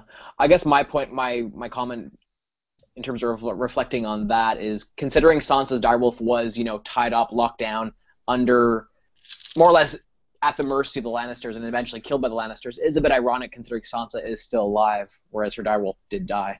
True. Oh. Was that it on that one? I was just going to throw in from before on that, the Maggie the Frog casting question. That was asked by James Bushell, correct? I think we forgot a name there. I wasn't sure. I had it written down on mine, too. He may not have been the only person to ask. The person who mentioned the article was Dre Kizzy, but I think somebody did mention Maggie the Frog, but I didn't think it was a question. I don't remember. No, it wasn't. It was a statement. You're right. Yeah. He just kind of mentioned it on there. I just thought I'd throw that out there. Thank you for pointing it out. He deserves mention. What are you saying, I see Mama? him on Tony's videos all the time. Sorry. You guys think that Maggie the Frog is the same person who is the Woods Witch that was on Hart Hill? I think they're definitely meant to be compared in the same way that they're meant to be compared to the girl, the girl that's burned by Dany. Mm-hmm. But I think the witch is supposed to be it's supposed to, as far as I'm concerned, a child of the forest, whereas Maggie the Frog, I don't think so, but maybe I'm wrong. Well, I think you're correct. if we're not going to do a flashback, they've got to bring her back in some context. Definitely. So And a frog is the closest to the marsh area, which is the closest we have in humankind to the children of the forest, at least as far as I'm mentally concerned. Yeah. I was thinking about where the reeds come from. But... Right. Yeah, that's what I'm thinking too. Oh, okay. People too, right? They're lizard lion. Yeah, but aren't they slang called like the frogmen? Yeah, you're right. They are. James, I really like that analogy between the reeds and Maggie the Frog. I really like that analogy. I think Charlie was headed there. What was there? Green. All right. So, does anybody think it's possible that there are other Greenseer thrones or caves around Westeros? I think that this plays directly into the idea that the culture used to be similar to the way Varamir treats it. The strongest warg controls the area around him, but the strongest warg can control other wargs. And the reason that Bowties are cool mentioning this is he kind of feels like the throne, the thing that Beric is sitting on, looks like a werewood chair. Anybody think that it's possible that there's more than one throne? Or if there is, they're no longer in use, I don't think. I agree. It's absolutely I think possible, but yeah, possible, but I don't think we've seen it. I mean, maybe, possibly with his actual reference is fairly solid. I mean, I'm not going to lie there. It does seem like he's sitting on a werewood chair. And there are several other references to, like, werewood being crafted, like doors and things like that. But well, how I about? personally don't see any of them just sitting dormant. Well, hold on. How about that chair that Liza Aaron is in? driftwood throne, right? Yeah, I mean, perhaps before the old gods fell in disfavor, there were more than one, as if there was a major werewood throne, and then the others were lords underneath it. That may be what is in the Vale. What if Sansa sits there one day? You know, I don't know, maybe something clicks or something, I don't know. Hey, can I ask, if you had to pick 3 people that you know or you feel that are going to make it to the end? I mean, when the world turns right again, who are they? Bran. I think Sansa is going to survive. Maybe y'all don't agree, but I definitely think she is. I agree. Oh, you do agree? Okay. Yeah, I agree, Sansa for sure. That's a very hard question. Mm-hmm. Well, we got to have at least 2 men and 2 women because we've got to repopulate the world. So, Missandei. I There you guarantee you Missandei does not die. I think Missandei lives. I think Brienne lives. Yeah, Brienne, I think, is going to live as well. Question was if you had to pick 3. All Let me right. move on to the questions. Good idea. P. Keelan says, I have always wondered how Roose and Littlefinger communicated with each other. It seems logical for them to be allied before the events in the books, but how did Littlefinger tell Roose about fake Arya? Are we told that Littlefinger told Roose about fake Arya? Is that... Glad you asked. I don't think it's directly mentioned. I thought it was just kind of inferred, but I don't think it was ever actually directly mentioned. Yeah, but I mean, Jane Poole is fake Arya, and Littlefinger had her in his prostitution houses. So somehow Littlefinger has communicated with Roose Bolton. That's a great question. There you go. And I'm not sure, and I think that since it's not mentioned, and it seems rather likely that they would be in contact for quite a while. Same thing with Roose Bolton and Tywin, and it's possible that Tywin has contacts with Roose Bolton solely through Littlefinger, and they're a perfect combination, Littlefinger and Roose Bolton. And y'all know my theory about Sansa getting traded. Two-part. Hold on. The only thing I would add to that is because we have seen it, the only form of communication is ravens. But who, and this kind of plays into maybe a little bit of Varys and maybe how he's doing everything he's doing. But I really just thought of this when you brought it up, was who's to say those are the only rookeries on the planet? You know, there could be other people. You know, if Littlefinger was really planning this since the day he was 9 years old, who's to say he wouldn't have put rookeries somewhere that go somewhere, you know, to send certain messages. But I'm just saying that the only ravens we ever hear about are from the castles, but they're not the only ravens on the planet. Well, can I add one more? Raising mockingbirds. Mockingbirds, yeah. Could be that could be the little bird thing that Varys does. You know, that they're not ravens, they're little birds, they're mockingbirds. You know, I don't know. I'm just guessing there. I was just joking. I'm just fucking around. Can I throw one random thing out there just to add it? I find it interesting that Sansa is associated with birds and singing, and that Arya is related to dancing. So it's a song and dance. And always vermin, it seems like. Isn't it like squirrel and rat and things? Isn't it like that? Or what's her nickname? The weasel. Arya's a weasel. The weasel, and I thought there was one more. Maybe there's not another one. What else, Jamie? All right. The John Maddell asked a two-part question. How is Qyburn reanimating Robert Strong? Where has he acquired this taboo knowledge? And is there a connection to Morrowind, who has learned many esoteric skills? Hell yeah! There's definitely a connection to Morrowind, but the question between them is whether they were in cahoots or not. Morrowind has delved into areas that the Citadel probably wouldn't be okay with, but he did so in a magic sort of way. Qyburn seems to have done it in a scientific sort of way, doing experiments he shouldn't have been doing. So I think the question becomes, how is he reanimating a dead body? And I think there's an argument that the mountain is perpetual. I don't know. There's some kind of binding, ghoulish aspect to it that we haven't gotten anywhere else. The Frankenstein tale is what I always thought of it as. Agreed, 100%. Yeah, absolutely. I have said this before, and I'll say it again. There's something about electricity in this. I've heard you, because I remember the video about James, and my mom has this theory about molecular electricity and things, but I remember that, and I'm starting to believe more and more now that we see Robert Strong walking around again. And it also has to do with Lightbringer. Very true. Something There about you go. We'll see. I don't know. Folks, I don't know. Bilal Ahmadi asked, do you think the dragons are linked with magic coming back into the world, or is it merely a coincidence, or that it's the opposite? When magic comes back, dragons come. And to add to that, bow ties are cool. Asked, do you think Melisandre's right when she says that there is power in King's blood, or do you think that it's a placebo too? Let me just put my own opinion out there. I think that this is exactly what Martin's doing with the gods. That there never will be a god shown. You're meant to just think it could be, it could not be. And it's the exact same thing with the power in King's blood. She throws those 3 leeches into the fire, and we watch those 3 people die, and we're left with the question of, well, was it the fact that she put them? I mean, all men must die, and Balon dies a whole fucking lot longer later than she puts those things in. So you got to wonder whether it was going to happen And randomly none of them already. were by her hand either. And Yeah. I have the same opinion about the dragons in Magic, that it's not about them bringing each other; they just happen to be coming around at the same time. I think there is nothing in King's blood that is important, but she uses it to use people in power who think their blood is important. Same thing. It's the same thing as the drop of the dragon. I agree.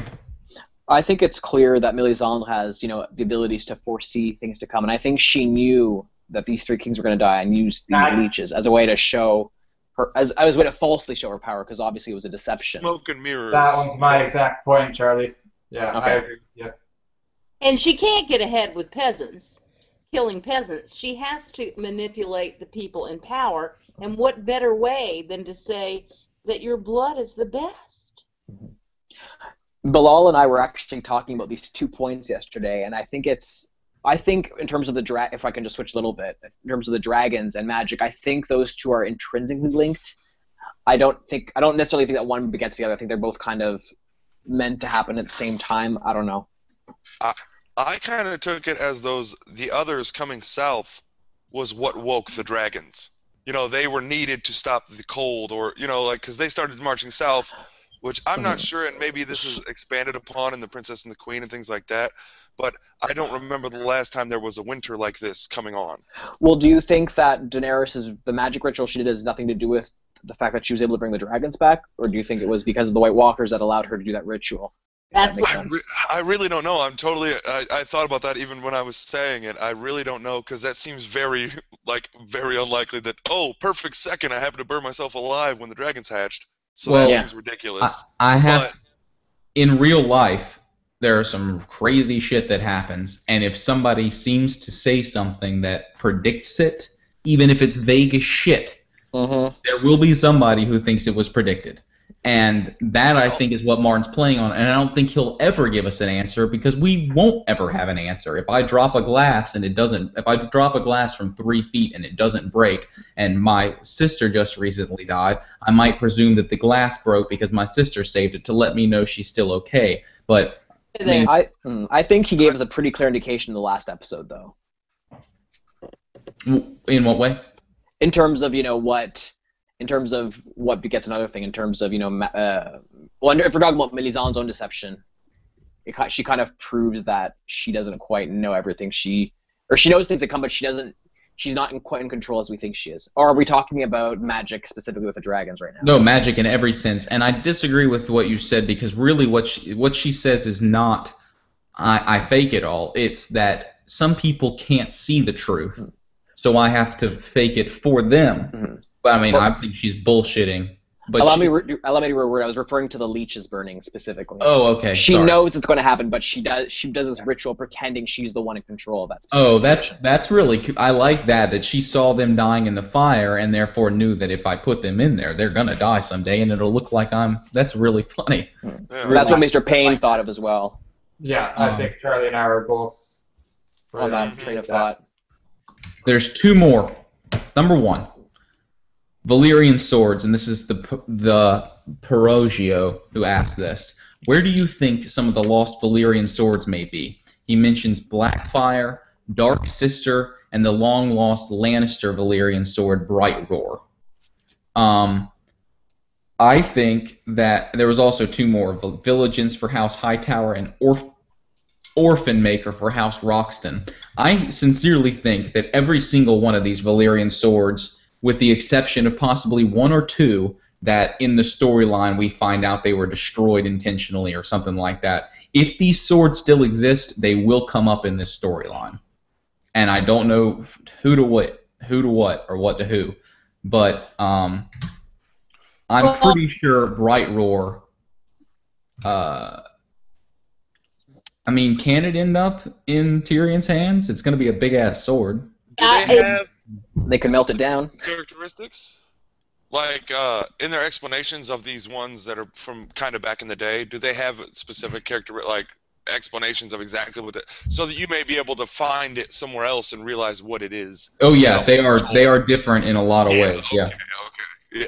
I think if there's any that come back, it's going to be Bright Roar, and it will either be in Jaime's hands or it'll be in Tyrion's. Well, Dark Sister is definitely coming back. That's part of the Blackfire Bittersteel stuff, and so is the other Targaryen one that was mentioned by it's Blackfire. Blackfire and Dark Sister are definitely coming back, and I agree, Mom. Bright Roar will too. So they're all back. Yay! Has it ever been mentioned how the Starks got ice? Don't know. I'll look it up. I don't think it has been mentioned, no. It's been their possession for a long time. 400 years. That'd be a huge question that never went answered that no one noticed. Maybe a gift know what I mean? when... Yeah. Maybe a They've gift from had it for Targaryens. 400 years. Well, according to what you know about it.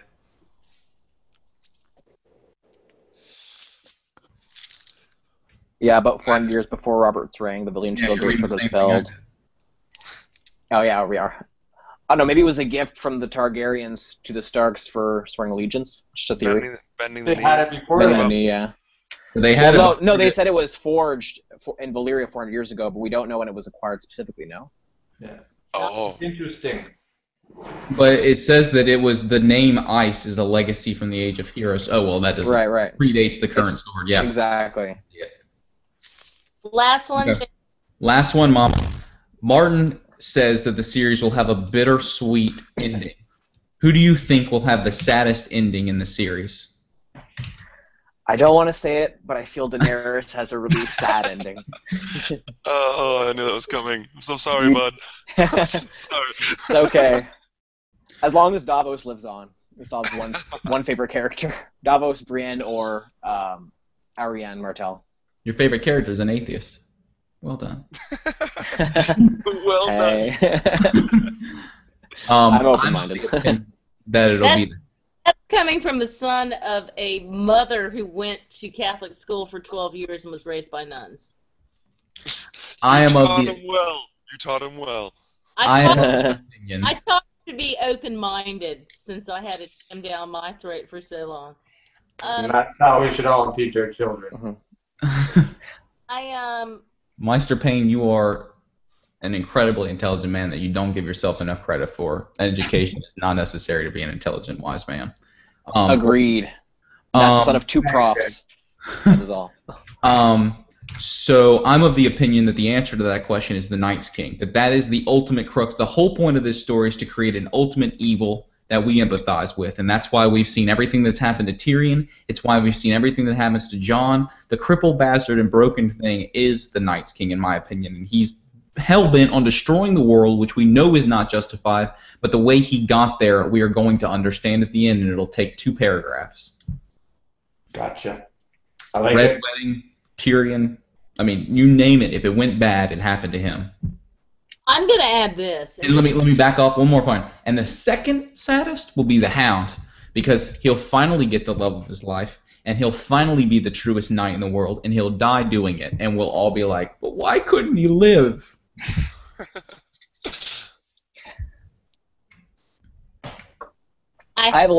Go ahead. I hate you, James. I love you. You know, the way that James and I started talking about this Night's King thing really started with us on the back deck, and I said, James, what if the White Walkers truly were, not the whites, but the White Walkers were a culture that people turned against, and that we're going to see their children, and that they're going to be really empathetic and sympathetic. And that would twist the world on end in the end game. That's how we got that, just as a little side thing. Kind of feeds into the whole idea that you can't always trust prophecies or legends, I guess. Yeah, don't trust the myth, and It's that's like why. the telephone game. Exactly, broken telephone. Message gets distorted with time and with people. Yep. Yeah. And also, it's the definition of other. Always hate the other because they're different. And that's what that's very true. I never thought about that. They are called the other, so it doesn't matter what they are. They're just not us. You know. Well, yeah, I've seen that played out with Yunkai and Astapor and Marine, and everybody in Westeros is the other. So, Yeah. but what was the question? Who will have the saddest story? All right. Tyrion. He already has a saddest story, arguably. Yeah. Yeah, but when he plays for Bronn in the end game, we're all gonna weep. Yeah. Anybody want to add to that? I would. And my guess is either going to be Bronn, because I think we're going to be built up that he's a good guy, and he's not going to end up being like one of those tragic falls like Anakin Skywalker, or on the other side, Arya, just because she's been so corrupted and dark since her birth. Like, that poor girl, the shit she's gone through, you know, and the little monster that she will become because of it. Yeah. I just think that that's really dark and very sad story. Even though it's been laid on us over a long period of time, it's a very dark story if you just read Arya's story. Absolutely. Like. And what she's become this murderous little kind of monster, like just a straight revenge tale, but we all feel for her because we know why she wants that revenge. Yeah, we cheer her on. Yeah, Go, exactly. go. But it's horribly dark. She's suffering. I can't disagree with you, Eli, but I swear to God, I think she comes back. She had a great family. She's got Needle. I think she comes back. I agree she comes back, but not in Arya's body. Well, that's absurd. I love you. Book 6 and 7, folks. Book 6 and 7 will tell all. All right, if I can... I have... Yeah, do it. One last question, if you guys want to answer it. A little fluffy one, if you want. Please. Oh, yeah. Sure. Just an easy one. I like Fluffy. Alrighty. Who do you... It's about all, it's for all of you guys, but you can't answer it as far as it relates to yourself. You have to answer it for other people. Which character do you think everyone here is most alike in the series? Good question. That's a great question. That takes some thought, though. I know. Oh, that's simple as hell for Maester Payne. You are Maester Pycelle. No, I thought he was Maester Lewin. No, the sitting in the shadows and not letting anyone know exactly how powerful and intelligent you really are. I thought, well, he kind of Because does. I saw Maester Lewin a bit more. Maybe we're going after the name Maester, but... Yeah, maybe the because Maester Lewin really... sits there, but he is very wise, and he does, provide a lot of knowledge. I'm just saying. And he's a good guy, too. At the right moment. Exactly. Mom, you are a younger version of Lady Olenna. I say she is Lady Olenna and Catelyn combined. I see some Catelyn in her. I see a whole lot of Ygritte in her, that's for sure. Oh, I like that. That's funny because I don't see myself as either of them. I think that I am more of a Sansa character combined with Dorne. I was going to say Sansa. I took you as Sansa. With Doran Martell? Yeah, because at this stage in my life, I think having raised a bunch of kids and being almost 60, I want peace in the world. Fair enough. I think that's fair. Let's see. Trying to think. I don't know. For you, James. And Eli. Yeah, that's what I'm trying to think of James right now, too. Yeah. Eli, I'm going to put... You've got this snarky honesty. I'm putting Dario / Braun. I was gonna say. I love that. I was gonna say Theon / Braun, actually. I can see that too. He said Theon, not Reek. Oh yeah, not Reek, that's Reek. true. No. Yeah, okay. Before all those events. I like the Theon thing because I think Theon's going to emerge from this as a really deep thinker. So I like that. Yeah. Could James be the Ned Stark / Jon Snow character, since he is the center person for these reviews? I was thinking Tyrion for the Tyrion, series. yes, Tyrion. I could see that too. He could be the Tyrion. Clyburn, Tyrion, or Varys for James. Yeah, he's Gotta- got to be one of Tyrion the and overall Varys. thinkers. He's always Yeah. looking into other theories and outside books and knowledge that other people are not thinking about, You're like such as absolutely right. referencing to different things. And Maester Like Payne, Tyrion. I like the Or Sam. Maester Payne, you are Davos and Oberyn. You are Davos because you're calm and loyal and honest, but you're also Oberyn because you're witty as hell, but you wait to strike. I like that. I see the Okay. Davos. No comment on the sexual side of everything, but I'll take it. Yeah. And Charlie. I'm trying to- Charlie, you are Jaime and Tyrion, a little bit of both of them. And honestly, I see. I feel like a little Brienne, too. 'Cause Really? You're a little bit of a badass that you wouldn't expect the badassness from. You're like this nice guy. Well, Brienne's not quite that, but I get this. Samuel. I wouldn't want to fuck with you either. Samuel. Samuel. I think That's why, just because intelligent yet modest at the same time. I think Sam. Yeah. Sam it is. Although I like the Brienne and Jaime thing too. Question for you guys. Sorry. Trust me, we were all sitting here waiting for everyone to say Jamie about us. You know. Yeah. Oh, You we're guys badasses. think Yeah, cool. Minus that the sister part. Sam Yeah, will have definitely. changed by the time he gets back to Westeros physically? That is a good question. I don't think Sam will ever be underweight. Oh, To me, it looks like he's training right now. I remember reading something about him running down through Bravos, like blocks and blocks, just full out running, which I thought. maybe- In Go the ahead. TV show or No, in the books, I'm pretty Yeah. the sure. book? He was going to get the Night's Watch guy that's with the Can y'all singer see Raven that? guy. And he's also constantly traveling now, which he never was before. Can y'all see that on the screen? Yeah. Yeah. This is a part of the scene that they filmed. This is Brandon dying, Oh, no way. and you can see the king in the background. That is Why would fucking you release awesome. that? Where did oh, you get that? Where'd you find that? Yeah. The person in the comments, Russ, I had him just a second ago. What a great actor to look like Ned's older brother. Good lord. Oh, no. I thought it was Ned for a second when you first brought it up. Russ Franz found it. Oh, That's Russ great. Franz. Yeah. Bravo, I like bud. That was Franz. awesome. He gave me an awesome quote. wow. Wow. So is that it, folks? I'm sorry, what was the question we were just talking about? Sorry, I had something real Who? quick It to was add. just who are most alike, or who? But Oh, but the Otherwise, Sam thing. I Sam, was just gonna Sam. add to this. Yeah, the Sam thing. I was just gonna add to because it does seem like that is the most like George there is in this story. He's constantly obsessed with books. He's overweight, and he very early on was given the Sam the Slayer.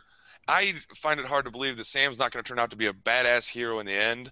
And you got to believe that George, even though he never did it himself, had to want to lose all that weight at some point. Yeah. You know, and maybe Samwell is his way of vicariously living this out, and he's actually more important just because of what he knows. You know, kind of how George would see himself, maybe. Absolutely, Eli. He's going to be a chubby forever, and I love him to death.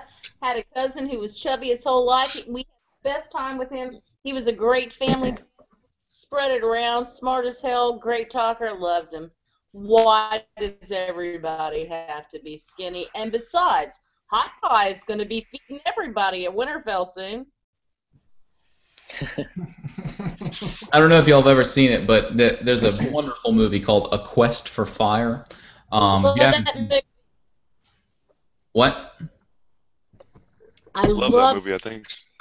love that. That It's all if you cavemen, haven't seen it, right? you should definitely watch it. It was on Netflix for a while. But there's a scene where these cavemen end up in a different culture, and they're kind of chasing this skinny girl.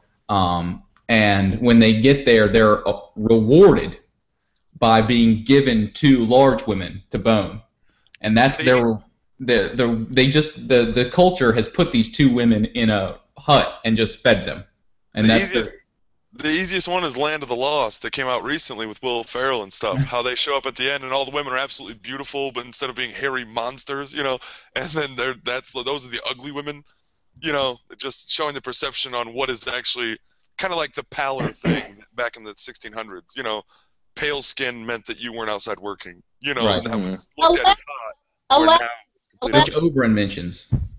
allow me to say this. Gilly loves Sam, and he looks just like Sam, and she's fine with it. Leave Sam alone. Thank you all for joining us, every single one of you right here, and for all of the viewers out there too. Did you guys not watch the? I know Maester Payne, you had to. Did you Yeah, not watch I the did. Tony Teflon video? What, He asked us all specific questions, one of us a piece. No. what were they? Oh, you guys I didn't see watch that. I didn't see it. No, no. I didn't. Well, we will be responding to that in a specific video. In fact, we'll do it before we do the review of next week's. How about that? Good Cool. call. Sounds Good. great. Yeah, he had a specific question for each of us based on who we were like and who we liked in the story. Awesome. It was great. I can't believe you guys didn't see that. That was awesome. Thank you, Tony Teflon, for doing that. We will respond, and we'll have some questions for you too, if that's okay. And we'll do that. We'll do that next week before we start the review. We'll do Okay. a separate video. Okay. Thank you so much. That was a really long video. I appreciate y'all so much. Y'all are wonderful, and for all the viewers out there, y'all gave wonderful questions. Absolutely fantastic questions. A lot of them, but very good questions. Fantastic. And thank you, James and LaDonna, for hosting this as always, and getting us involved. It wouldn't be possible without you guys. So thanks to both of you. You guys. Absolutely. Yeah. Thank you both very much. Thanks for the compliments tonight. I appreciate it. You're the man, Maester Payne, as are the rest of you. And Eli, thank you very much. Hey, I just have a blast being here, guys. And just since Tony had to call me out in his last video about my Bears jersey, and you're repping the Jets, by the way. You can't hate on this. Relax, I'm a ninja. Like a man. You know what I'm saying? Try hating on that one. No, I Go, love you guys. Ninja. Always have Go, a blast. Ninja. Go. Go. You damn right. All right. Thank y'all for watching. Alrighty, guys. Good night. Blast. Bye. Thanks, Take guys. care. Thanks for having again. me, everybody. It's been great. Likewise. Bye-bye.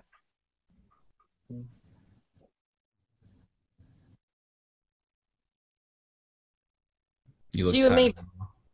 I stabbed you today. You did stab me today. I love you. I love you too, darling. Good night. Night.